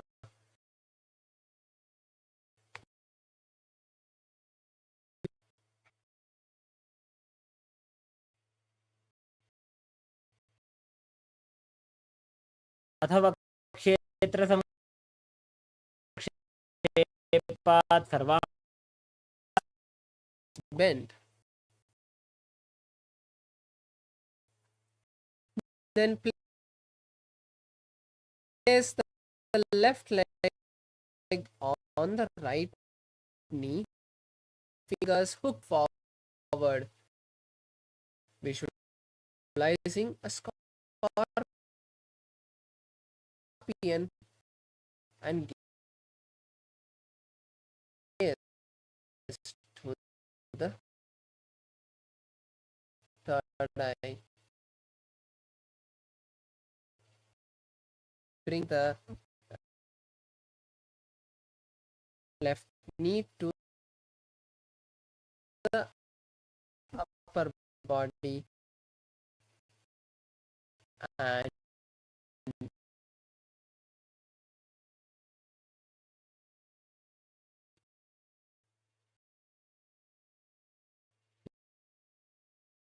lie down with your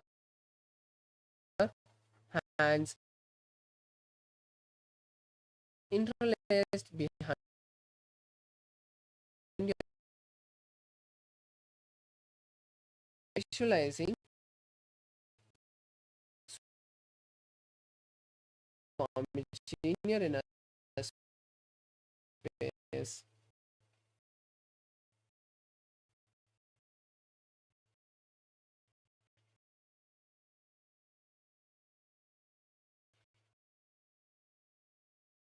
To the upper body,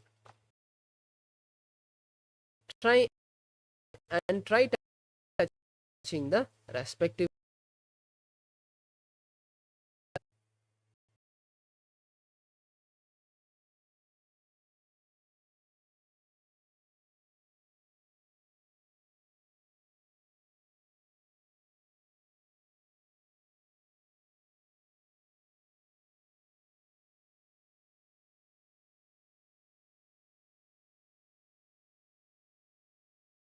and again sit down. Visualize a Lutasana. Now come to a seated position. भूमौ स्थापयित्वा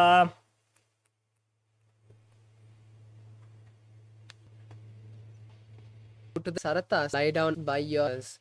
As you contract your lips, inhale and exhale, making a whistling sound. निब्जशयनं कृत्वा नाभिं भूमौ निधाय स्तम्भद्रस्ताभ्यां भूमिं वष्टभ्य. Now we move to the next asana, which is Dehalyulanghanasana.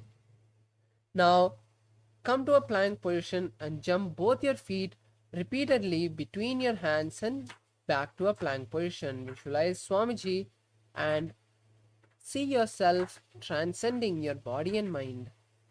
हस्तद्वयं बद्ध्वा तन्मध्यचरणद्वयम् उड्डानैव बहिरानीय अथ नजेत्. Now we move to Jatyasana.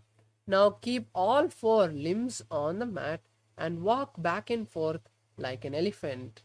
And start performing the Sahaja Kumbhaka. अथ जात्यासनं वक्ष्ये येन जातिस्मरो भवेत्. The next asana is Lolitika Karna.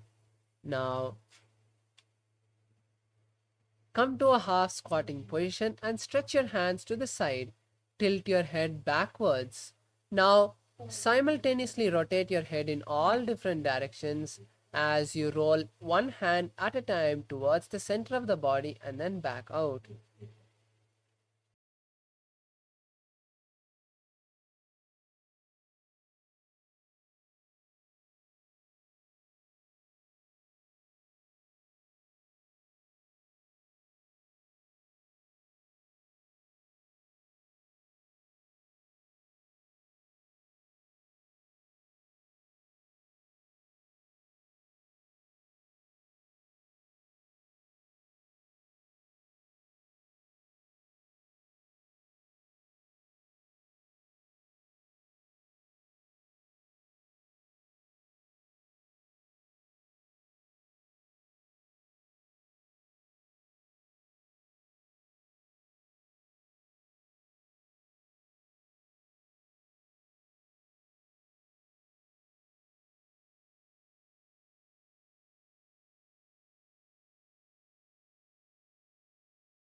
तिष्ठेत् शीर्षकं भवति.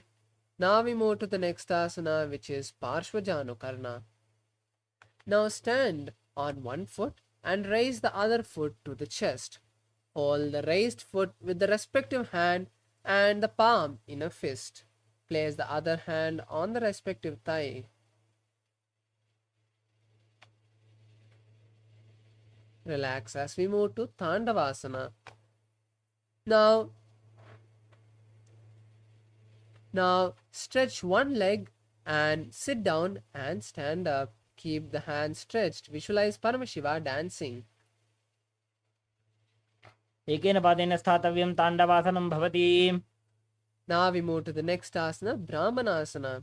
Now place one leg on the opposite thigh and keep your hands by the side of the body. Visualize Lord Brahma.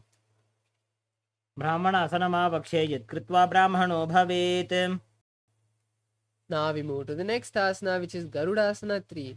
Now with the raised leg, wrap the other foot and simultaneously cross both the hands, bringing the palms together. Visualize Lord Garuda and perform the Sajakumbhaka. उत्तानकूर्मपीठं च सिंहद्गारुडमेव च वातायनं गोमुखं च भारद्वाजं त्रिविक्रमम्. The next asana is Ekapadasana. Now bring one foot this time and place it in front of the opposite thigh. Visualize Swamiji in your inner space and continue to perform Sajakumbhaka. दक्षाङ्घ्रिं वामपादस्य जङ्घोपरि निधाय च. Now we move to the next asana, which is Dhruvasana. Now hold one foot, stretch the legs to the side and rotate the body in a circular motion, visualizing North Pole star. एकेन हस्तेन दण्डरूपस्य एकस्य पादस्य अग्रं धृत्वा. Now we move to the next asana, which is Trivikramasana. Now place one leg behind your neck and keep your hands stretched to the side as you sit down and stand up, visualizing Lord Vishnu. ग्रीवायां पादं संस्थाप्य स्थातव्यम् उत्थातव्यं त्रिविक्रमासनं भवति. Now we move to the next, which is Parshvajanukarna. Now once again,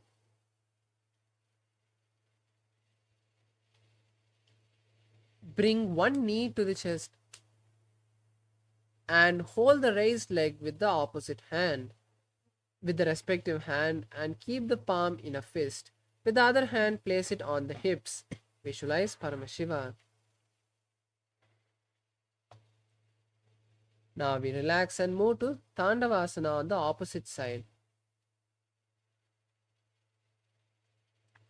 Now stand with one leg stretched forward, stretch both the hands and sit down and stand up.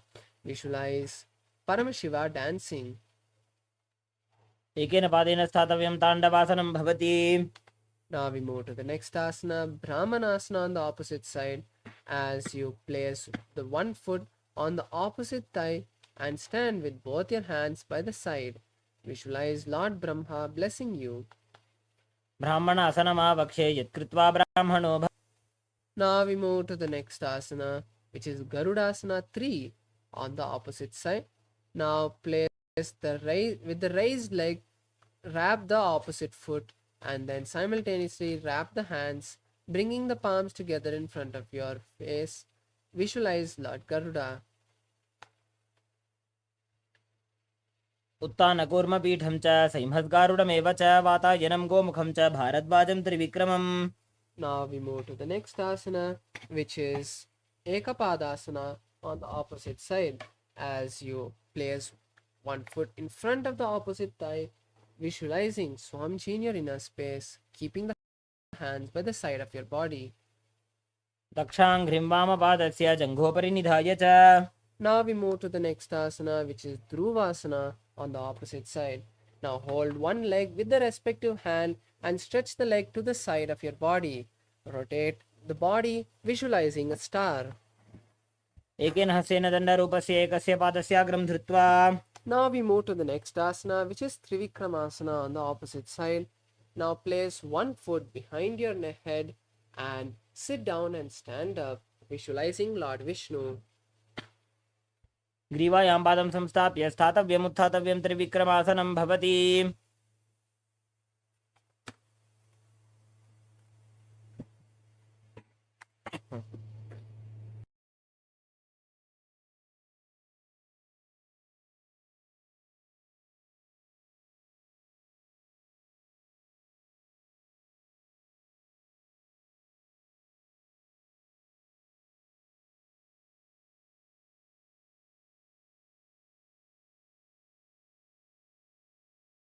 Now we move to Samanakakarana.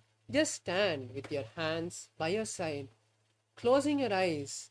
After this intense sequence of asanas, allowing yourself to just feel that energy.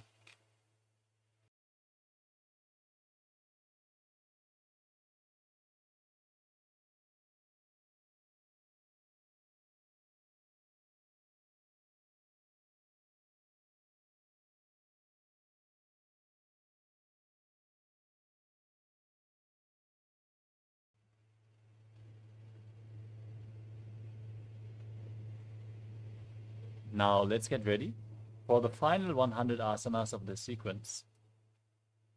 Starting off with Gorak Anjali Asana.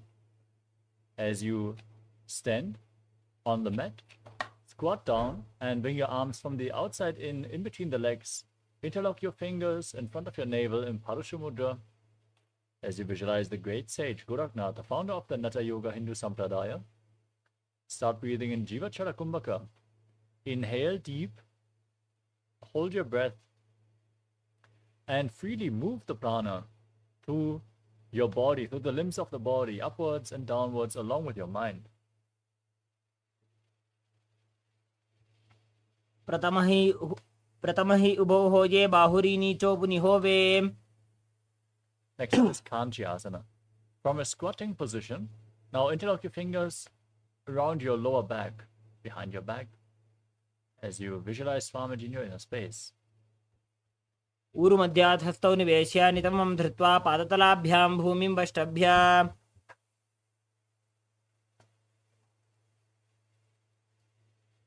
Next up is Bhairo Asana. Now bring the soles of the feet together, bring the heels of the feet together, and squat down, interlock your fingers behind and gaze towards your navel as you visualize Bhagavan Kala Bhairava, the Lord of Time. दो पग की थलिया की माहिली core मिला जी फना पानी उकड़ मोड़ वैसे. Next up is Varaha Asana. As you squat down with your heels together, separate your toes of the feet. Join your hands in Anjali Mudra and raise them up above your head. Bring the fingers pointing down behind your neck as you gaze to your nose and visualize yourself as Varaha, the war avatar of Lord Vishnu. पागथली की माहिली core मिला जी फना पानी उकड़ मोड़ वैसे. Next up is Prapitasana. Now hold onto your big toes in Prana Mudra and then raise your hips up to the same level as your knees as you visualize Swamiji in your inner space. पार्श्वद्वये सम्मील्य स्थित्वा नितमं जानप्रदेश आनीय तिष्ठेत्.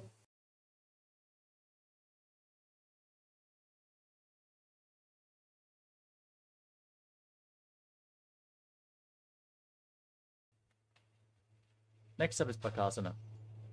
As you place your hands flat on the mat, bring your knees onto your arms towards your armpits and lean forward as you lift your feet off the mat, balancing on your arms as in Kani Pavasana, visualizing yourself as a crow. हस्ताभ्याम निमवष्टभ्याम. The next asana is Sushtanga Kapali Asana. Place your head on the mat, forming a triangle between your head and your hands. Bring your knees on your elbows, bring your hips above the shoulders, and then straighten your legs up. Cross them into Padmasana. And gaze to your nose as you visualize Swamiji in your inner space. आसन को गुण कपाल आछो होई.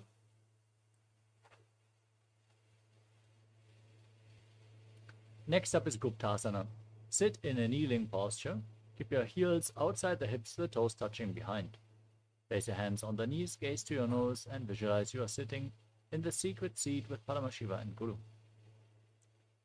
जानुर्वोरन्तरे पादौ कृत्वा पादौ च गोपयेत् पादोपरि च संस्थाप्य गुदं गुप्तासनं विदुः.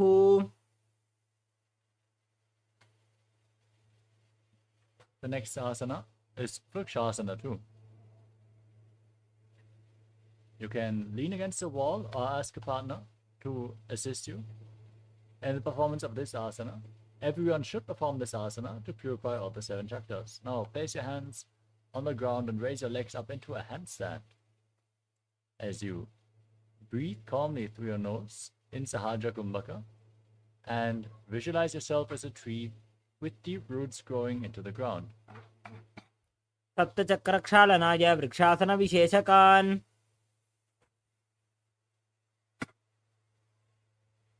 Next up is Shivo Asana. From the same posture, in the head handstand, gaze towards your third eye. Visualize the Tejas energy is flowing towards your third eye, rejuvenating your body, bringing divine radiance to your being. दो वूपक जोड़ी माही Gulf मिलाए. Next up is Matsyasana too. Now place your hands flat on the ground. Step your feet back into Tadakshvasana, then lower your body down and push it back up again and again, visualizing yourself as a fish. निब्जं शयनं कुर्परो पार्श्वभागायामूर्धकृत्य. Next up is Sarpasana too. Place your hands on the hips and lift your head and chest from left to right, visualizing and moving your body like a snake. निब्जं शयनं कृत्वा हस्तौ नितम्बं संस्थाप्य पादौ दीघीकृत्य. Next up is Nidhalambanasana. Now bring your elbows on the ground in front of you. Place your hands in Padma Mudra, the lotus mudra, and rest your chin on your hands as you feel self-supported and completely independent. कराभ्यां पङ्कजं कृत्वा तिष्ठेत् कूर्परयासुदीः मुखमुन्नमनुच्चाये निरालम्बनमासनम्. Next up is Chakrasana. Now bend your knees and place your hands flat on the ground in front of you. Raise your feet, straighten your arms to raise your head and chest. Bring your upper back towards your feet as you visualize yourself as an umbrella protecting your guru from the sun rays. अर्ध्यासनवस्थित्वा हस्ततलाभ्यां भूमिं वष्टभ्य. Next up is Vajrasana. Now sit on your heels with the feet flat. Your hands on the knees and gaze to your nose as you extend your arms out in front and lean forward and down, placing your hands and your forehead on the ground. Visualize yourself as Vajra, the weapon of Indra, symbolizing indestructibility. इदानीं गर्भिणीनां योगाभ्यासो यथा लघु सुखप्रसवलाभाय प्रोच्यते प्राक्तने पथि.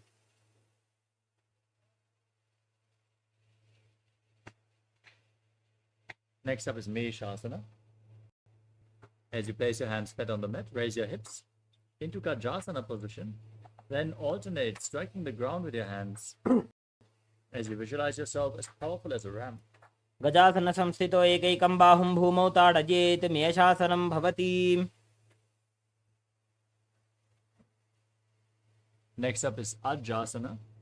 Now place your hands on the mat, raise your legs up into a handstand, and then lower your face down towards the ground, visualizing yourself as unborn, existing for all eternity. गजासन संस्थितो पादद्वयमन्तराळे कृत्य मस्तकेन भूमिं स्पृशेत्.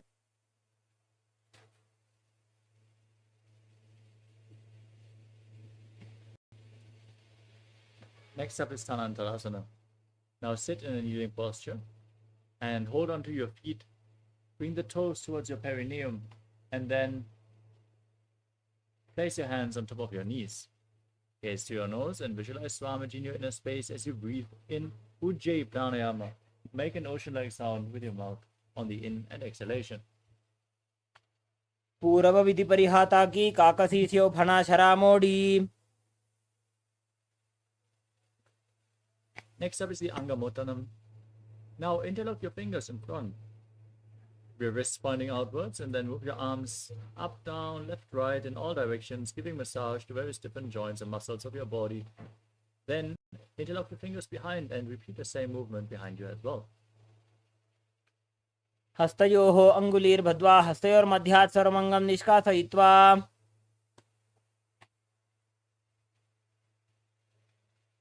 Next up is Garudasana 4. As you sit in a kneeling posture, turn your feet to the sides so they are pointing outwards. Now keep your calves and thighs flat on the ground and your hands on top of the knees as you visualize yourself as Lord Garuda flying Lord Vishnu and Lakshmi on his back. जङ्गोरुभ्यां धरां पीड्य स्थिरकायोद्विजानुना. We move on to Ananda Mandirasana. Now join the soles of the feet behind your back and sit on your heels as you hold onto your ankles with your hands, gaze to your third eye, and visualize yourself residing in the blissful space of a temple. अथ वक्षे वीरनाथ आनन्दमन्दिरासनं यत्कृत्वा अमरो धीरो भवत्येवेह साधकः.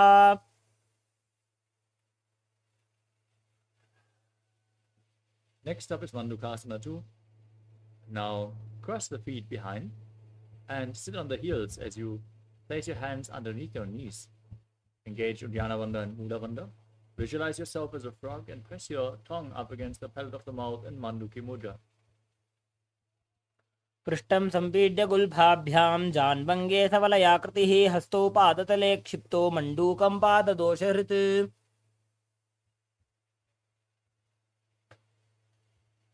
Next up is Narasimhasana.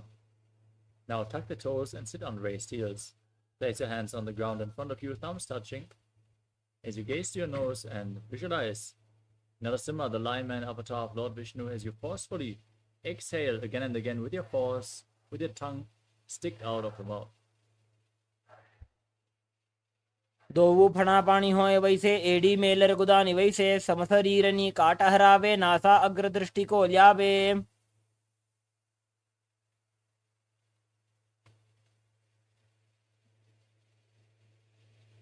Now maintain the position, sit on the raised heels as you cover your mouth with both hands.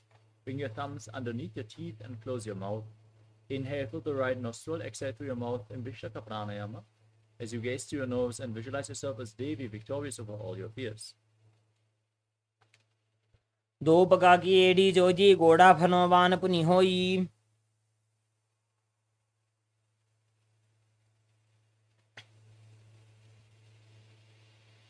Next up is Makadasana. Now place your feet flat, soles of the feet together. Sit on your heels with your knees separated. Bring your fingers towards your armpits and imitate as if you are a monkey stretching itself as you visualize yourself as a playful monkey. Gaze to your third eye and breathe in Ujjayi Pranayama in Makadasana. दोवु पगदले संपुट आने तिनकी बिष्टि भूमि परिठाने मूलद्वार एड्यां परिल्यावे मूढ़ा हाथ ऊंचा टहरावे.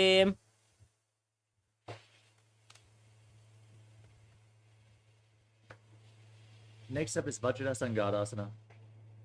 Now bring the soles of the feet together and separate your knees. Bring your hands behind your back and hold on to opposite elbows as you gaze to your nose and embody diamond-like strength for you and your Sangha, your spiritual community. प्रथम पणापाणि होय वैसे दोवु AD गुदानि वैसे गोड़ा उभा राके धीर आड़े was पसारे धीर. Next up is Kanjanasana. Now place your knees on the ground and overlap your feet as you sit down on your heels. Keep your hands flat on the ground next to your body. Gaze to your nose and visualize perfect health beyond any and all physical or mental ailments. Performing Uddiyana Bandha, the abdominal lock, and Mula Bandha, the root lock. खञ्जनासनमावक्षे यत्कृत्वा सुस्थिरो भवेत् पृष्ठे पादद्वयं बद्ध्वा हस्तौ भूमौ प्रधारयेत्. Next up is Kurmasana. Now maintain the same position but place your hands on top of your knees and make your upper back and neck still as you visualize yourself as a turtle with a stable body and mind, living for centuries as you gaze to your nose. गुल्फौ च वृषणस्याधो व्युत्क्रमेण समाहितौ ऋजुकाय शिरो ग्रीवं कूर्मासनमितीरितम्. Next up is Yogasana. Now, maintain the same posture. Keep your hands on the knees, but relax your upper back and neck. Gaze to your nose and visualize Swamiji in your inner space. गुदं नियम्य गुल्फाभ्यां व्युत्क्रमेण समाहितः योगासनं भवेदेतदिति योगविदो विदुः. Next up is Vijyogasana. Now, stand on your knees and cross your feet behind. Bring the feet to the opposite knees as you hold on to your calves with the fingers inside and the thumbs outside. Gaze up towards your third eye and visualize a space of eternal oneness Advaita with your Guru. गोड़ा वामो उबो हो जी गोड़ा आड़ा राखे दो जी.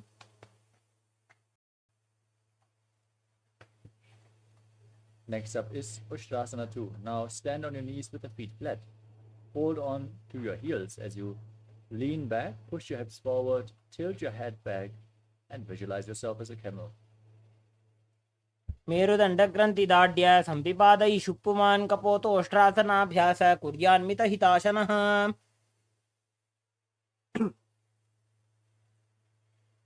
Next up is Jati-asana 2. As you lean back, hold onto the soles of the feet, place your elbows on the ground and then the back of your head as well. Gaze to your nose and visualize yourself as a lotus blooming. दोवेडी संपुट करे सोले मूलद्वारित रिधरे.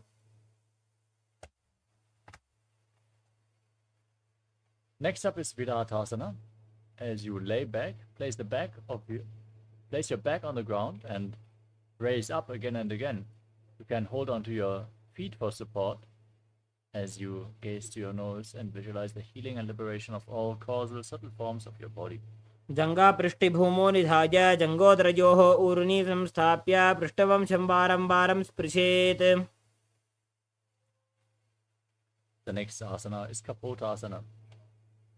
As you lean back, bring your hands over top of your shoulders and then try to reach for your feet as you bring your feet in between, your head in between the feet. Visualize yourself as a beautiful dove in Kapotasana. मेरुदण्डग्रन्थिदाढ्य सम्पिपादयि शुप्पुमान्.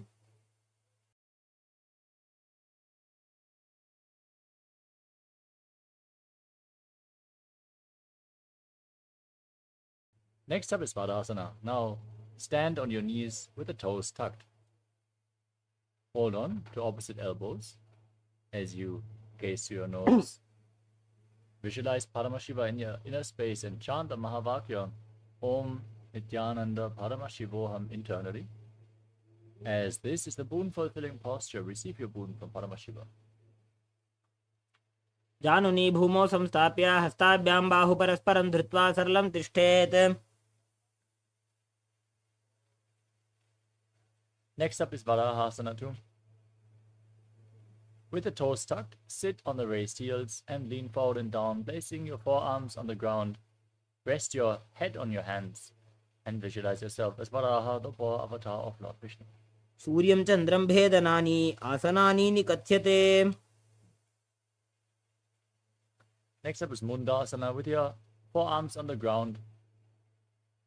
Raise your hips up, walk your feet forward as you rest your head on the ground. Lift your legs up into a headstand posture.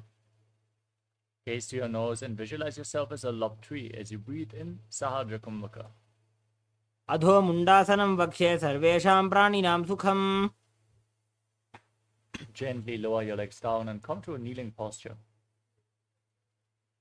Lean forward and down and place your head in between the knees as you hold your head with both hands. Inhale in Sahadra Kumbhaka through your nose and exhale through your mouth in this asana as you gaze to your nose and visualize Swamiji. प्रथम भगथले समटहरावे कोरमाहिली उभे मिलावे फनापानी उकड़ कर बैसे दोबू एड़ी गुदा निवैसे. The next asana is Viparita Shalabhasana. As you lay down on your stomach, extend your arms over top of your head hold on to weights. If you want to intensify this asana, as you lift your arms, your chest, and your entire legs off the mat, keep your back engaged intensely as you visualize yourself as a locust. शलभासन भेदाश्च नटभेरुण्ड नामके गण्डभेरुण्ड सहिते शीर्षदण्डासनं तथा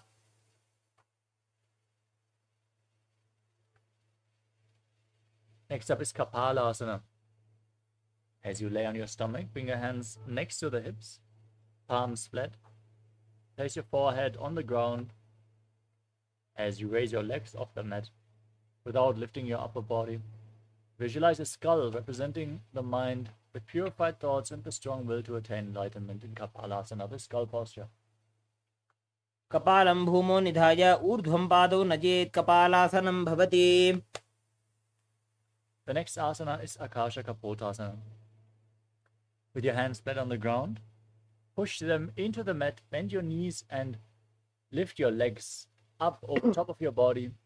Try to place your feet on the ground in front of you as you visualize yourself as a free and open dove. उष्ट्रासने स्थित्वा चरणौ भूमेरुत्थाप्य मस्तकोपरि नीत्वा. Next up is Chatakasana. As you sit in a kneeling posture, lean forward and down. With your forearms on the ground, visualize yourself as a sparrow. कूर्परपर्यन्तौ हस्तौ धरामवष्टभ्यजानुनीनाभौ संकुञ्च्य.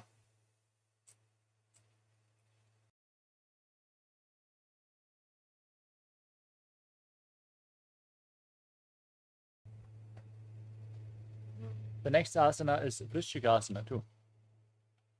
As you bring your forearms on the ground, bring your legs up over top of your body, bend them and balance. Try to touch the back of your head with your hands as you visualize yourself as a scorpion.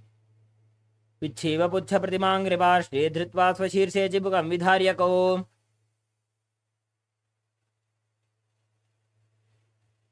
The next asana is a Vrishasana. Now sit on the right heel and keep the left foot outside the hip. Keep the left toes pointing to the side. Hands on the ground in front of your knees as you visualize yourself as a bull. Forcefully inhale through your nose in Antarangaka Kumbhaka. Hold your breath for a short while. And then again, exhale through your nose slowly in Vrishasana, the bull posture. याम्यगुल्फे पादमूले वामभागे पदेतरं विपरीतं स्पृशेत् भूमिं वृषासनमिदं भवेत्.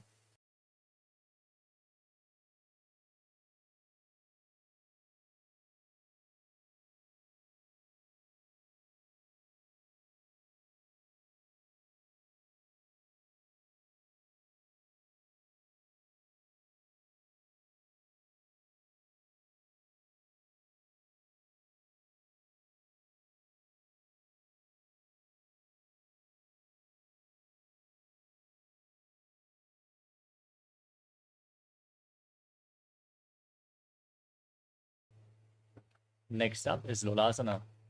Now with your hands flat on the ground in front of you, lift your knees off the mat and then lift your feet up as well. Cross the toes behind your back as you place the toes of the left foot over the right. Visualize Swamiji in your inner space in Lolasana. लोलासनं सदा कुर्यात् वायुलोलापघातनात्. Next up is Vrishasana on the other side. Sit on the left heel, keep the right foot outside the hip as you visualize yourself as a bull. याम्यगुल्फे पादमूले वामभागे पदेतरं विपरीतं स्पृशेत् भूमिं वृषासनमिदं भवेत्. Next up is Balagunasana. Now tuck the toes of the left foot and sit on the left heel. Bring the right knee towards your chest. As you place the right foot flat on the mat, place your hands on the knees and visualize Balagunahaya, one of the 84 siddhas in your inner space. आसन को गुण जल विकार जाई. Next up is Grahasana. As you stand up, squat down and bring your hands in between the legs, holding your ankles from the outside. Visualize yourself as the entire planet. पादतले भूमौ संस्थाप्य जानुमध्ये गुरुपरौ स्थाप्य. Next up is Balagunasana. Now, tuck the toes of the right foot and sit on the right heel. Keep the left foot against your knee and visualize Balagunahai. आसन को गुण जल विकार जाई. Next up is Utkatasana. Now sit on raised heels with the knees together, hands on top of the knees. Hold on to weights if you want to intensify this asana, as you visualize Swamiji in your inner space. युजास्पिजोस्ति यत ऊर्वजानु यत्रासने पादतलद्वयोपरि.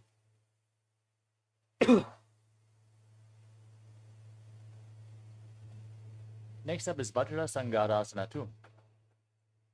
As you sit on raised heels, keep the soles of the feet together, your knees separated, and then hold on to opposite elbows behind your back as you visualize Swamiji in your inner space. प्रथम पना पानी होए जैसे दोबू AD गुदानी वैसे घोड़ा उभा राखे थी या आड़े वाज पसारे धीर.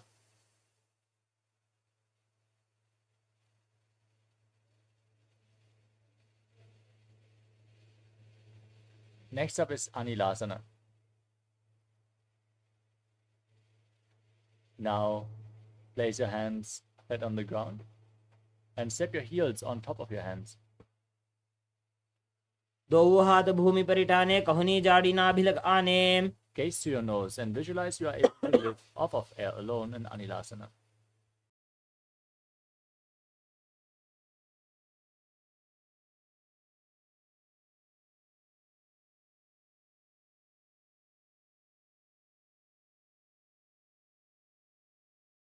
Next up is Padukasana. Now place the back side of your hands on the ground and step your feet on top of your hands, wrapping your hands around the feet like shoes and walking around on the mat, visualizing yourself wearing padukas, walking all across India. दो हाथ भूमि पर इठाने कहुनी जाड़ी नाभिलग आने.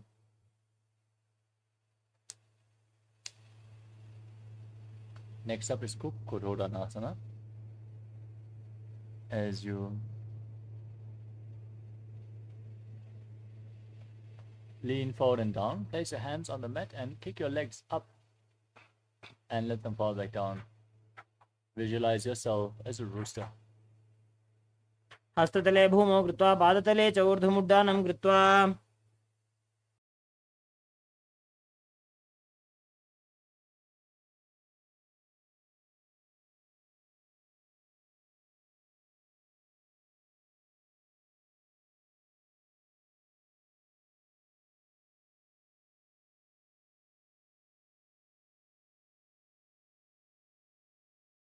Next up is Viparita Nirjasana.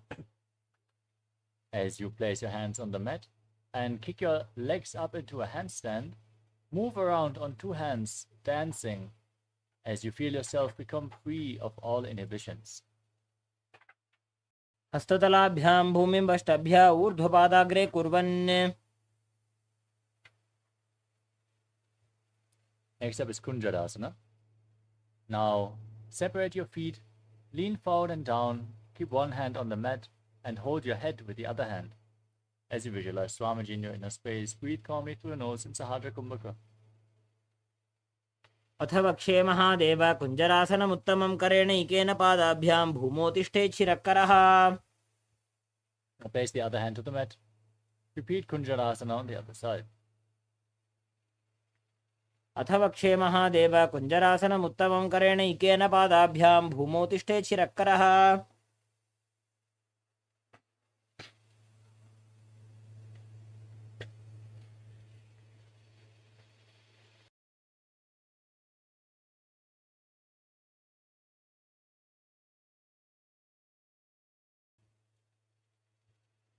The next asana is Kalambasana. Now squat down all the way, hold on to your ankles and lift your feet off the mat. Balance in this posture as a Kadamba tree or pious tree that promotes a good life. पार्श्वेभ्यां भूमिं वष्टभ्य हस्तद्वयेन गुल्फौ धृत्वा तिष्ठेत कदम्ब भवति. Next up is Pavana Muktasana. Sit down on the ground and keep your feet flat in front of you. Pull your knees against your chest and visualize that any excess vata is being released or balanced within your system. ध्वजोस्तु पादयोः पाणिं लात्वा स्वस्वनितम्बके जानुनी वक्षसि साधुर्बभ्रतीकरबन्धनैः. Next up is Chakorasana. Now bring one leg behind your neck. Keep your hands at the side for balance. And then push your hands into the mat. Lift your entire body off the ground. Gaze upwards and visualize yourself as a powerful source of energy. पूर्वतानं चतुष्पादपीठं वज्रासनं तथा. Dhanurasana 2. As you hold onto the big toes in Prana Mudra with index and middle fingers of the respective hands. Pull one foot towards your ear as you keep the other leg straight. Visualize yourself as a bow.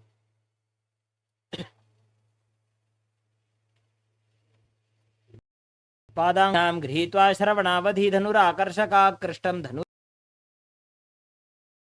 धनुरासनमीरितम्. Vakadasana. Now place one leg over the respective shoulder and hook the other foot over top as you extend your legs out to the side. Lean forward and down. Lift your body off the mat and balance, visualizing yourself as a flying crane. वासिष्ठमथ कौण्डिन्यम् ऊर्ध्वकुक्कुटमेव च. Next up is Pranasana. As you place one foot on top of the opposite thigh, place the other foot flat, raise the knee and bring your shoulder underneath the raised knee. Gaze to your third eye and visualize you are immortal and able to exist solely on prana. एतत् प्रभेदं वक्ष्यामि करोति यस्य चामरः. Next up is Parshvamasendrasana. Now gaze to your third eye as you bring the left heel to the right hip, step the right foot over top of the left knee, twist your elbow outside the raised knee, bring the arm below and interlock your fingers behind your back as you visualize Sage Matsyendranath. पार्श्वाभ्यां धृत्तते यास्तु पार्श्वमत्स्येन्द्रमुत्तमम्. Next up is Chakorasana on the other side. Lift the other leg behind your neck. Extend the opposite leg forward. Gaze up and lift your body off the mat as you visualize yourself as a powerful source of energy. पूर्वतानं चतुष्पादपीठं वज्रासनं तथा.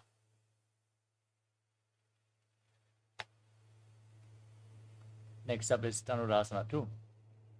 Now, again, hold on to the big toes and pull the other foot towards your ear, visualizing yourself as a ball.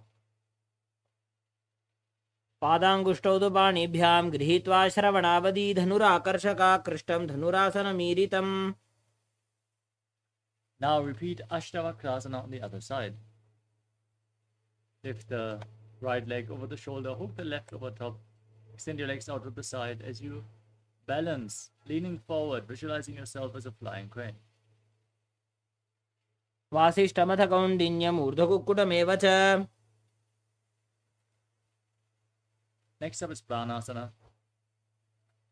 Now place the other foot flat, opposite foot over top on the thigh, in the respective shoulder beneath the raised knee, and visualize yourself being immortal, existing only on prana. एतत् प्रभेदं वक्ष्यामि करोति यस्य चामरः एकपादमुरौ बद्ध्वा स्कन्धेऽन्यत्पादरक्षणम्. Next up is Parshvamatsyendrasana. As you bring the right heel outside the left hip, step the left foot over top of the right knee, your right elbow outside the raised knee. Bring your arm below, interlock your fingers behind as you gaze to your third eye and visualize Sage Matsyendranath, the master of Hatha Yoga. पार्श्वाभ्यां धृत्तते यास्तु पार्श्वमत्स्येन्द्रमुत्तमम्. Next up is Ardha Pashvatanasana. Bring one heel against the groin, extend the opposite leg forward.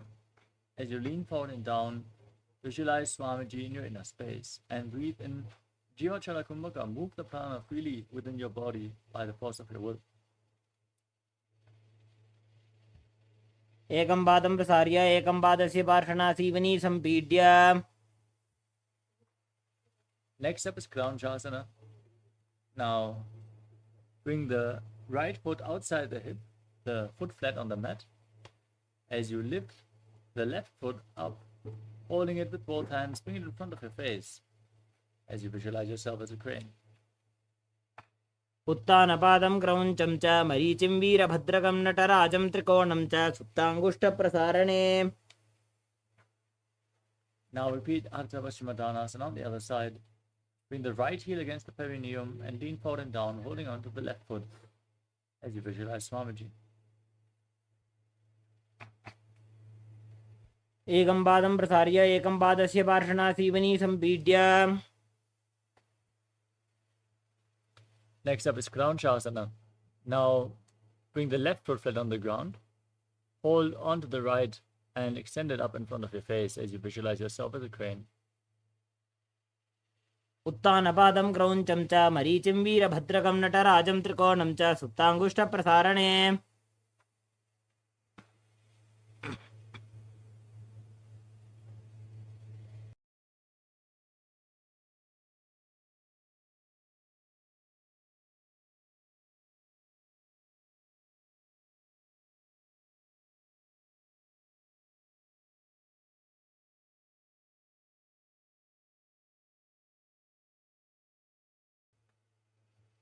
Next up is Swastikasana. Now sit in a comfortable cross-legged position and pull your feet in between the thighs and calves as you gaze to your nose. Keep your hands on the knees and embody peace, well-being, good fortune, and prosperity. Visualize a swastika. जानोर्वोरन्तरे सम्यक् कृत्वा पादतले उभे. Next up is Gorakshasana. Now maintain the same posture but cover your heels with your hands. Gaze to your nose and visualize the great sage Goraknath, the founder of the Natha Yoga Hindu Sampradaya, as you perform Chalandara Bandha, the throat lock, and Mula Bandha, the root lock in Gorakshasana. जानोर्वोरन्तरे पादौ उत्तानो व्यक्तसंस्थितौ. Next up is Bhagasana 2. Now bring the left heel against the perineum and the right foot on top of the left thigh. Gaze to your third eye. Visualize Swamiji. Meditate on Arihanta, the Enlightened One, as you close your sense organs with your hands, your lips with your little fingers, your nostrils with the ring fingers, your eyes with index and middle fingers, and your ears with your thumbs. वामपार्श्वोक्तं संस्थाप्य दक्षाङ्घ्रिवामजघने.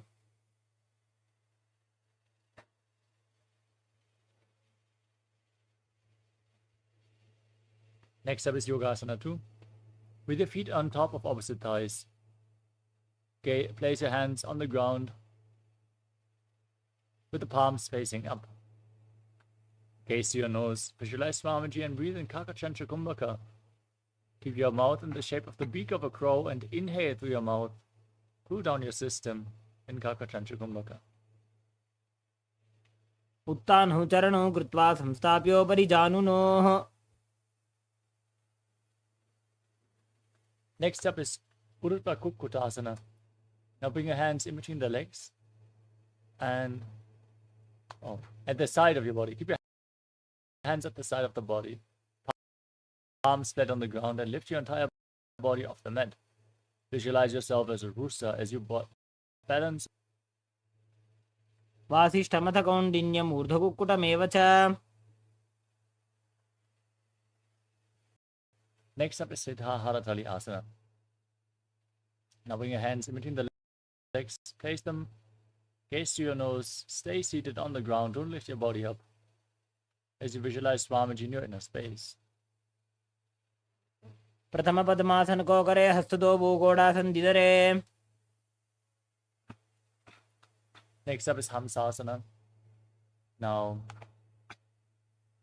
press your hands into the mat, lift your body off the ground with your hands in between the legs, sitting in Padmasana as you visualize yourself as an elegant swan. कुक्कुटासने स्थित्वा स्कन्धपर्यन्तं मूरोनि नीत्वा. Next up is Karmukasana. Now Push your hands in between the thighs and calves and lean forward as you push your hands behind your back. Interlock them in Padmasha Mudra. Press them into the mat and place your forehead on the ground as you visualize yourself as Pinaka Lord Shiva's bow.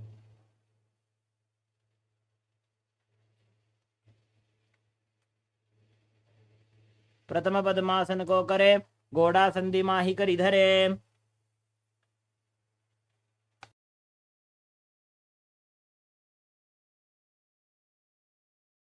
Done. Next up is Kurmasana too. Now bring your hands in between the legs and bend your elbows upwards so you can hold on to the respective shoulders. Visualize yourself as a turtle living for centuries.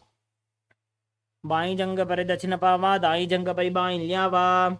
Next up is Granthi Bedasana. Bring your chin to the chest, gaze to your nose, and visualize cutting through all the knots, the granthis in your body. अथ पक्षे नीलकंठ ग्रंथि भेदासनम शुभम ज्ञात्वा रुद्रो भवे क्षिप्रम सूक्ष्मवायु निषेवनात्. Now roll onto your back, gaze to your nose, hold onto the shoulders, keep your legs in Padmasana, in Uttana Kurmasana as you embody a turtle laying on its back. Kukkutasana बंधस्तम कराभ्यां कंधरम. Now sit back up, kick your legs up in Padmasana, place your hands in between the legs, place one hand flat on the mat and hold its wrist with the other hand as you lift your body up on one arm, visualizing yourself as a rooster. Kukkutasana स्थित्वा एकेन हस्तेन अन्यस्य मणिबन्धं धृत्वा. Now place the other hand on the ground in between the legs, lift your body up in Pangu Kukkutasana on the other side. Kukkutasana स्थित्वा एकेन हस्तेन अन्यस्य मणिबन्धं धृत्वा. Next up is Virudhasana. Place your elbows on your toes as you sit in Padmasana. Interlock your fingers and rest your chin on your hands, pressing your thumbs against your throat as you visualize you have gone beyond all greed and covetous. जानुर्भोरन्तरे पादौ उत्ताने व्यक्त संस्थितौ. Next up is Padmasana 3. Now place one hand over the other in your lap. Sit in a meditative space. Engage all Trivandhas. Gaze to your nose and visualize Swamiji. उत्तानौ चरणौ विधाय विधिवत् शक्तिस्थितौ योगिरात्. Now place your hands on the knees. Gaze to your nose as you visualize Paramashiva in Padmasana form. एतत् पद्मासनं कुर्यात् प्राणवायु प्रसिद्धये. Now keep the left hand on the knee. Hook the right hand, index and middle fingers around the big toe and move it round and round as you visualize yourself as Pinaka, Lord Shiva's bow. Then repeat the movement on the other side in Karmakasana too. अथान्यासनमावक्षे योगपूरकरक्षणात्. Next up is Karmakasana 3. Sitting in Padmasana, cross your arms behind your back and then hold on to the big toes in Prana Mudra. Engage all Trivandhas, gaze to your nose and visualize yourself as Pinaka, Lord Shiva's bow. कार्मुकासनमाक्षित्य उदरे पूरयेत् सुखम्. Next up is Tridhasana. From the same posture, raise your chest up. Gaze upwards and visualize yourself as the action of Paramashiva's third eye, destroying anything you come across. ऊरुभ्यामुपरि स्थाप्य पादयुग्मं प्रयत्नतः. Now roll onto your back. Keep your arms crossed behind. In Nagrasana, as you gaze to your nose, visualize yourself as a snake and breathe calmly through your nose in Sahadra Kumbhaka. प्रथम पद्मासन को ठाने, दो हाथ पाछाने आने. Now free your arms and legs, pull your knees up towards your chest and circle them with your arms as you bring your chin to the knees and squeeze your body into a ball. वेत्रासने स्थित्वा हस्तपादान् निष्कुष्य. Now place your feet flat on the ground, knees raised, and interlock your fingers around your neck as you lay on your back. Gaze to the nose and visualize Swamiji in Uttravavasana. प्रथमे सूधो San करावे, घोड़ा उभा राशि मिलावे. Now place your hands underneath the heels with the palms facing up. Lock your throat to the chest as you raise your hips up high, visualizing yourself as powerful as an alpha ape in Malakata Pitasana. उत्तानशयनं पादतले उत्तानहस्तयोः स्थापयेत्. Now bring your hands to the lower back, raise your hips and stretch your legs in Uttana Shikipitakasana as you gaze to the nose and visualize Swamiji in your inner space. जंघूरुबलहीनश्चेत् उत्तानशिखिपीठकम् अप्रमत्तः प्रकुर्वीत भुक्तेः प्राग्विजितेन्द्रियः. Next up is Nalakasana. Now raise your legs up. Point your toes upwards. As you place your arms flat on the ground and move your legs in a circular motion. Point your toes up. Be stable and visualize yourself blissfully traversing through Nalaka Loka unscathed. ग्रीवाकण्ठेन भूमिं विष्टम्भ पादाग्रद्वयमूर्धमुत्त्रजेत्. Now bring your hands to the lower back and straighten your entire body as you lower your legs down, engage your core. Visualize yourself as a boat crossing the ocean of samsara and Tiryanokasana. ग्रीवाकण्ठेन भूमिं विष्टम्भ. Now bring your hands back to the mat. Point your toes up. Be sturdy and stable like a flagpole in Vajrasana as you visualize yourself as the KAILASA flag respected across all nations. तिर्यन्नौकावते ग्रीवापृष्ठकोर्परीः भूमिं वष्टभ्य. Lay down. Keep your hands at the side of the body. Form the Shakti Charan Mudra. Forcefully pull the Kundalini Shakti up along your spine, all the way to the Brahmarandha, the crown of your head. Visualize that your body is dead.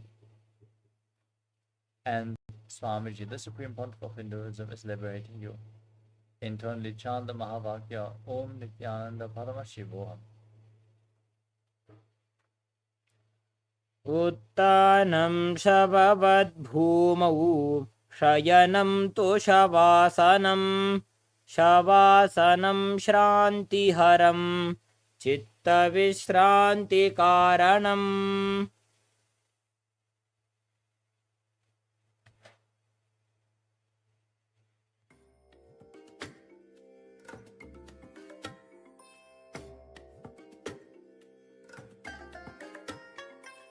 I bless you all. Let you all open all your three eyes and manifest the powers of Mahasada Om Nithyananda Harivoham. Om Nithyananda Paramashivoham. Om Nithyananda Paramashivoham. Om Nithyananda Paramashivoham. Om Nithyananda Shivoham. Om Nithyananda Paramashivoham. Om Nithyananda Paramashivoham. Om Nithyananda Paramashivoham. Om Nithyananda Paramashivoham. Om Nithyananda Paramashivoham. Om Nithyananda Paramashivoham. Om Nithyananda Paramashivoham. Om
Now, slowly return to your physical body.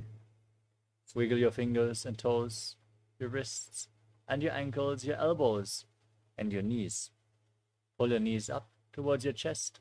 Rock your body from side to side and slowly return to a comfortable seated position. Congratulations, you completed the Dvitiya Vinyasa Krama, 308 asanas. With this, let us now get ready for the next session, which is going to be the power manifestation. Stay tuned. With this intense energy awakening, let us now manifest the powers of Paramashiva. Sit straight with your head, neck, and spine in a straight line. Join your hands in Namaskara Mudra in front of your heart center. Close your eyes. Take a deep breath. Visualize Swamiji as we chant the Purna mantra. Om Purnamadav Purnamidam Purnamudachyate Purnasya Purnamadaya Purnamevavashishyate. Om Shanti Shanti Shanti Hari Om Tat Sat. Sarvam Bhagavat Shri Nithyananda Paramashiva Padukar Panamastu. Om Nithyanandam. Thank you all. Nithyanandam.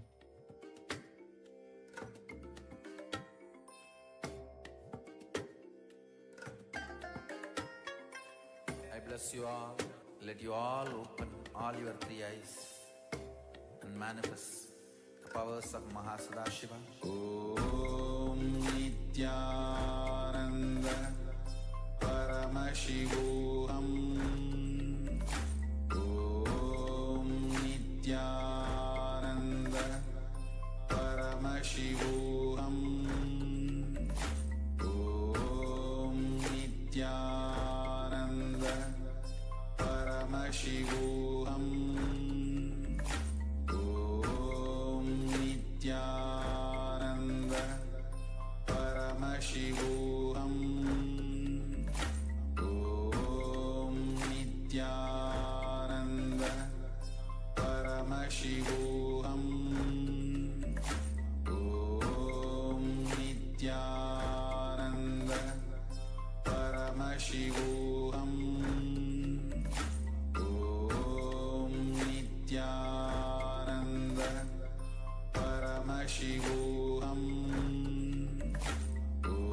Om Nithyananda Paramashivoham. Om Nithyananda Paramashivoham.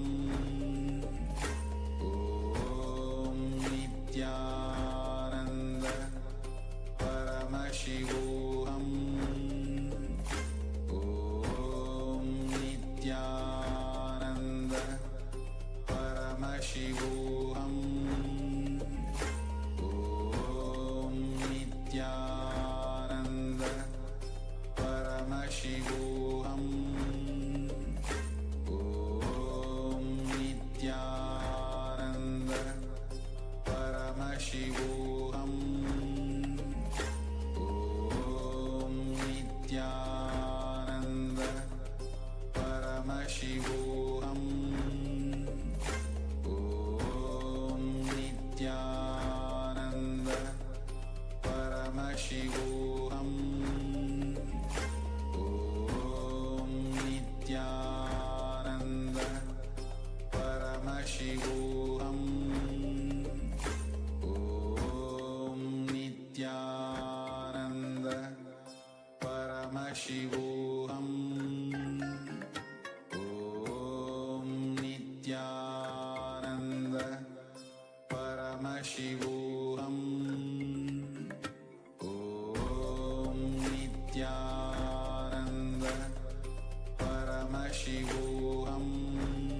नित्यानन्दं परमसुखदं केवलं ज्ञानमूर्तिं द्वन्द्वातीतं गहनसदृशं तत्त्वमस्याधिलक्ष्यम् एकं नित्यं विमलमचलं सर्वदी साक्षिभूतं भावातीतं त्रिगुणरहितं सद्गुरुं तं Namami.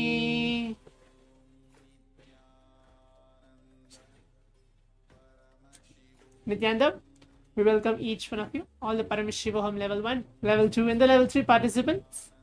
Now we are moving ahead into the next session of the day.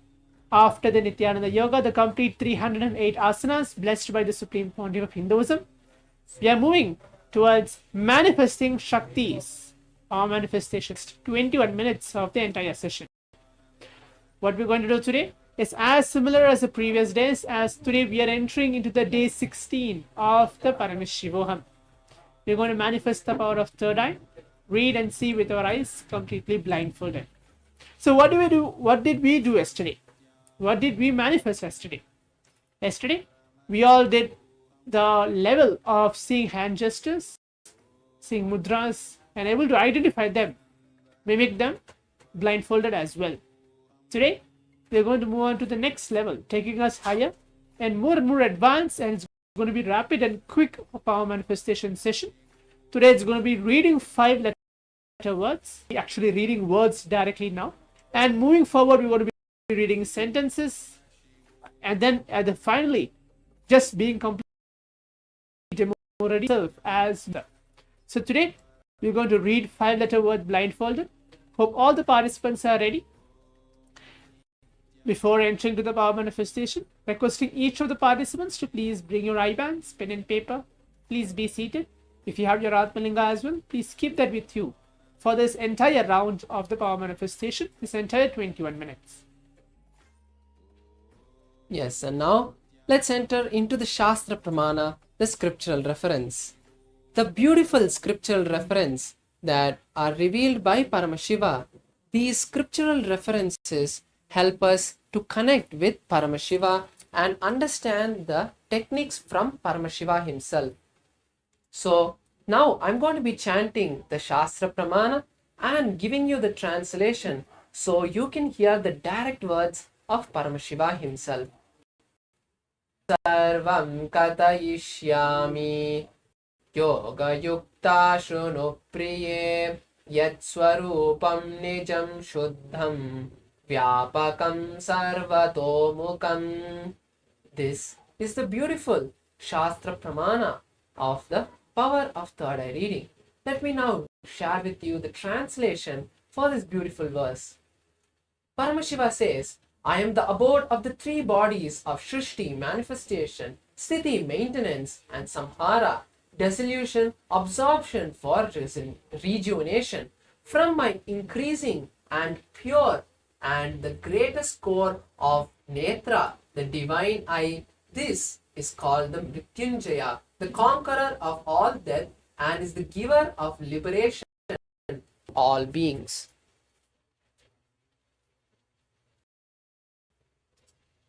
Now we just the direct revelation from Paramashiva, how he says, how he shares with us the three manifestations that he does from the divine third eye, and that is all we can do. This shows us that all of us have the third eye, because in everyday life we are manifesting these 5 actions. Exactly. So now without further ado, let's enter to the power manifestation. As I said earlier, we're going to raise ourselves, manifest in a higher advanced level, reading 5-letter words blindfolded. So requesting each of the participants to please keep yourself comfortably seated. Please put on your eye bands. Please close your eyes. As we are entering to the first round of the power manifestation now,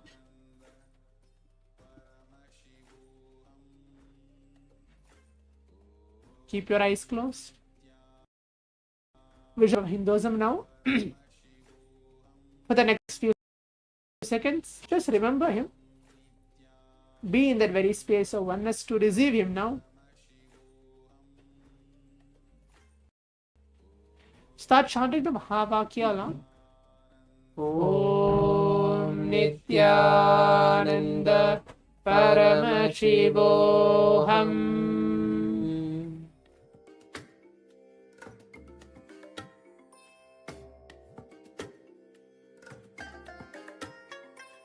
I bless you all. Let you all open all your three eyes and manifest the powers of Mahasadashiva. Om Nithyananda Paramashivoham. Om Nithyananda Paramashivoham. Om Nithyananda Paramashivoham. Om Nithyananda Paramashivoham. Om Nithyananda Paramashivoham. Om Nithyananda Paramashivoham. Om Nithyananda Paramashivoham. Om Nithyananda Paramashivoham. Yes, now slowly, very slowly, please open your eyes. And now write down all the revelations that Paramashiva, that Swamiji has given to you in this round of the manifestation. You can write down all the colors, shapes, everything.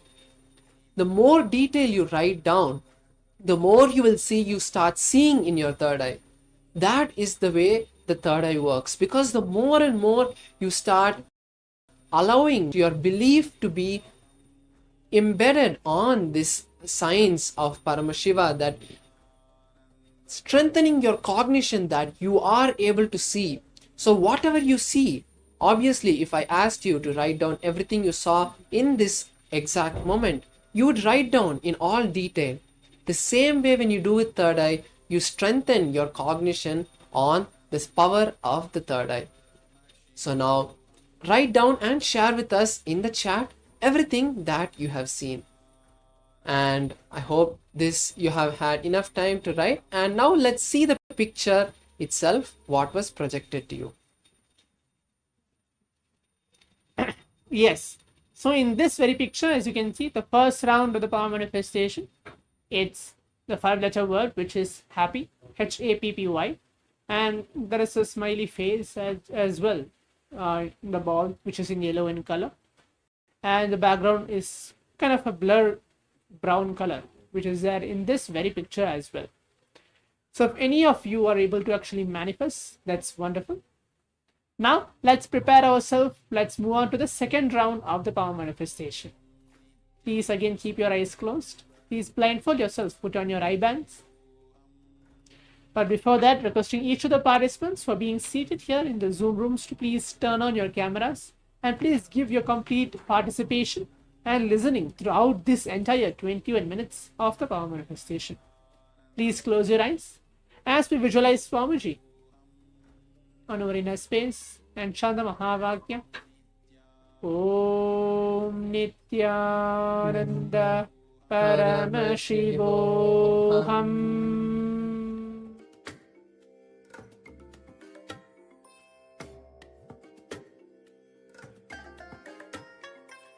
I bless you all.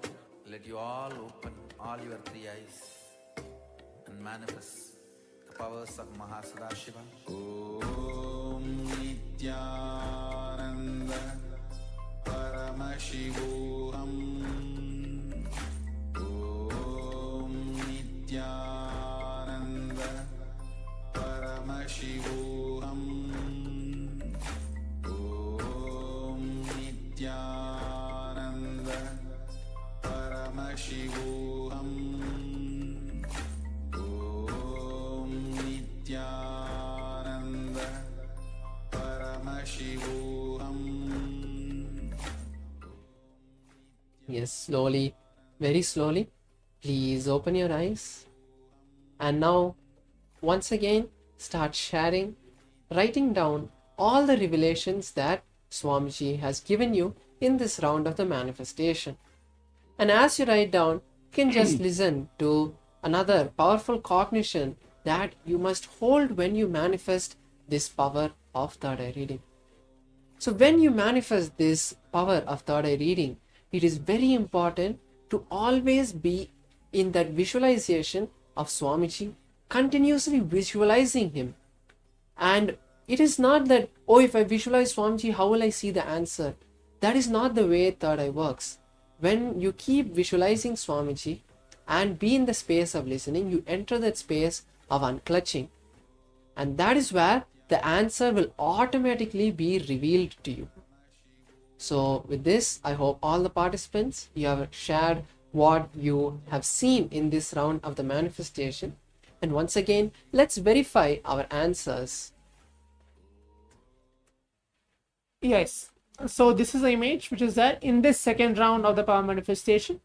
It's again a 5-letter word, which is the image of an earth, as you can see in the background. The wording as well is earth, which is there.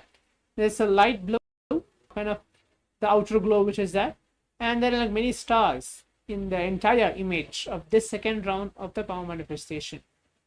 So if you're able to get through either colors or be shapes or even letters, alphabets, if you're getting at least one alphabet like R or T, you have actually manifested and entered into this level of the power manifestation. Now let's prepare ourselves to move on to the next round of this entire power manifestation. Please keep your eyes closed.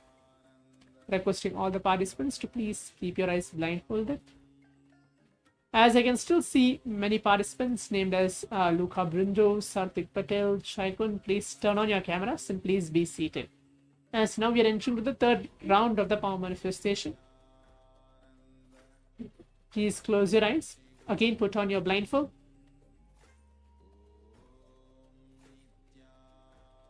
Visualize the Supreme Pontiff of Hinduism onto your third eye. And then start chanting the Mahavakya. Om Nithyananda Paramashivoham.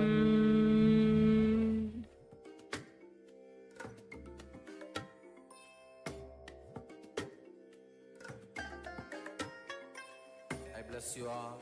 Let you all open all your three eyes and manifest the powers of Mahasadashiva. Om Nithyananda Paramashivoham. Om Nithyananda Paramashivoham. Om Nithyananda Paramashivoham. Om Nithyananda Paramashivoham. Slowly, very slowly, please open your eyes. And once again, start writing down all the revelations that Swamiji has given you in this round of the manifestation. As we do that, you can also understand that when you manifest the power of third eye reading, every smallest correct thing that you feel, every smallest thing that you're able to map with the answer, like even like in the previous picture we saw the planet Earth with lot of stars. So if you saw white and you have written white and you saw, and there's white in that image, but it's only a very small bit, that is okay. But only when you start celebrating that Paramashiva is manifesting through me, and experience the joy, not going in the opposite direction thinking, oh, I have only seen the white out of the whole image, that is when you will have a breakthrough in the manifestation. So with this, I hope all the participants, you have written down and you're ready to now verify your answers. So now let's all move on to see the image which is there. As you can see, it's again a 5-letter word. The image itself is a house. You can see kind of a bungalow which is there. The background as well, it's blue, and there are multiple colors. You can see white, you can see brown, And you can see like there'll be so many lights which is there switched on in the very house, and the wording is on house. So if you're able to see any colors or even shape, it's like shape of a triangle as well in this image. And there is rectangle, there is like squares. So if you're able to get through even shapes, colors, you've actually manifested and went through this round of the power manifestation. Now let's enter to the next round as well.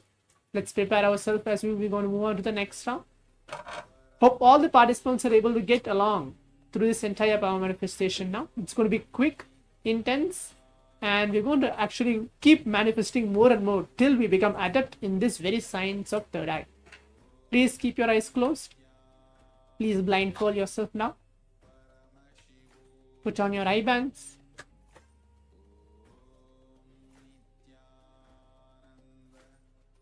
Visualize the Supreme Pontiff of Hinduism onto your third eye. Start chanting the Mahavakya. Om Nithyananda Paramashivoham.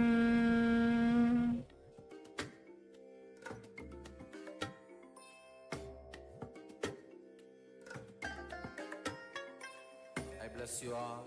Let you all open all your three eyes and manifest the powers of Mahasadashiva. Om Nithyananda Paramashivoham. Om Nithyananda Paramashivoham. Om Nithyananda Paramashivoham. Om Nithyananda Paramashivoham. Om Nithyananda. Yes, slowly, very slowly. Please open your eyes. And now, as we have once again seen so many different revelations in our third eye, let's start writing them down in our paper or laptop, wherever we are noting them down. And also, let's take this time to understand another thing. As we asana, Dvitiya Vinyasa Krama, yoga, we have been prepared by Swamiji to manifest the powers. So don't feel that, oh, I'm not able to manifest, it's not happening. You need to start understanding everything that Swamiji is doing for us is to make us manifest the powers. So now once again you can share in the Zoom chat or YouTube chat what you have manifested. Let's now verify our answers. Yes. So now let's all move on to see the image which is there for this round of the power manifestation. So as you can see, it's again 5-letter words. It's the word of music which is there in this round of the power manifestation, and the background as well. You can see many which is there like kind of a symbols of music which is there in this round of the power manifestation. If any of the participants are able to see even just a color blue which is there, or black, gold, or just brown, kind of brownish black as well, you've actually manifested this round of the power manifestation.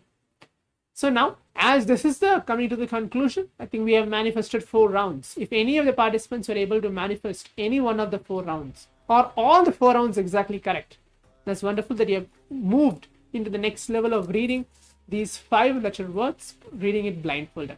But do not worry, we have throughout the day, we're going to manifest not only third eye, but various different powers. Because continuously when we prepare ourselves to allow Paramashiva, to allow Swamiji to manifest through each of us, through this power manifestation, we reach to the higher space of consciousness.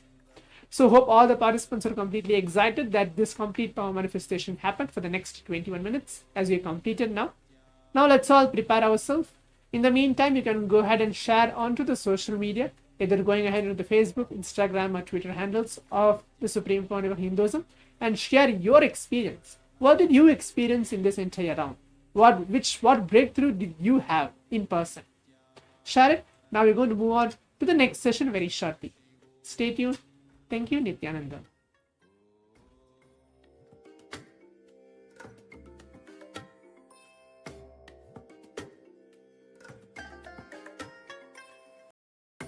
bless you all. Open all your three eyes and manifest the powers of Mahasada Om Nithyananda Paramashivoham Om Nithyananda Paramashivoham Om Nithyananda Paramashivoham Om Nithyananda.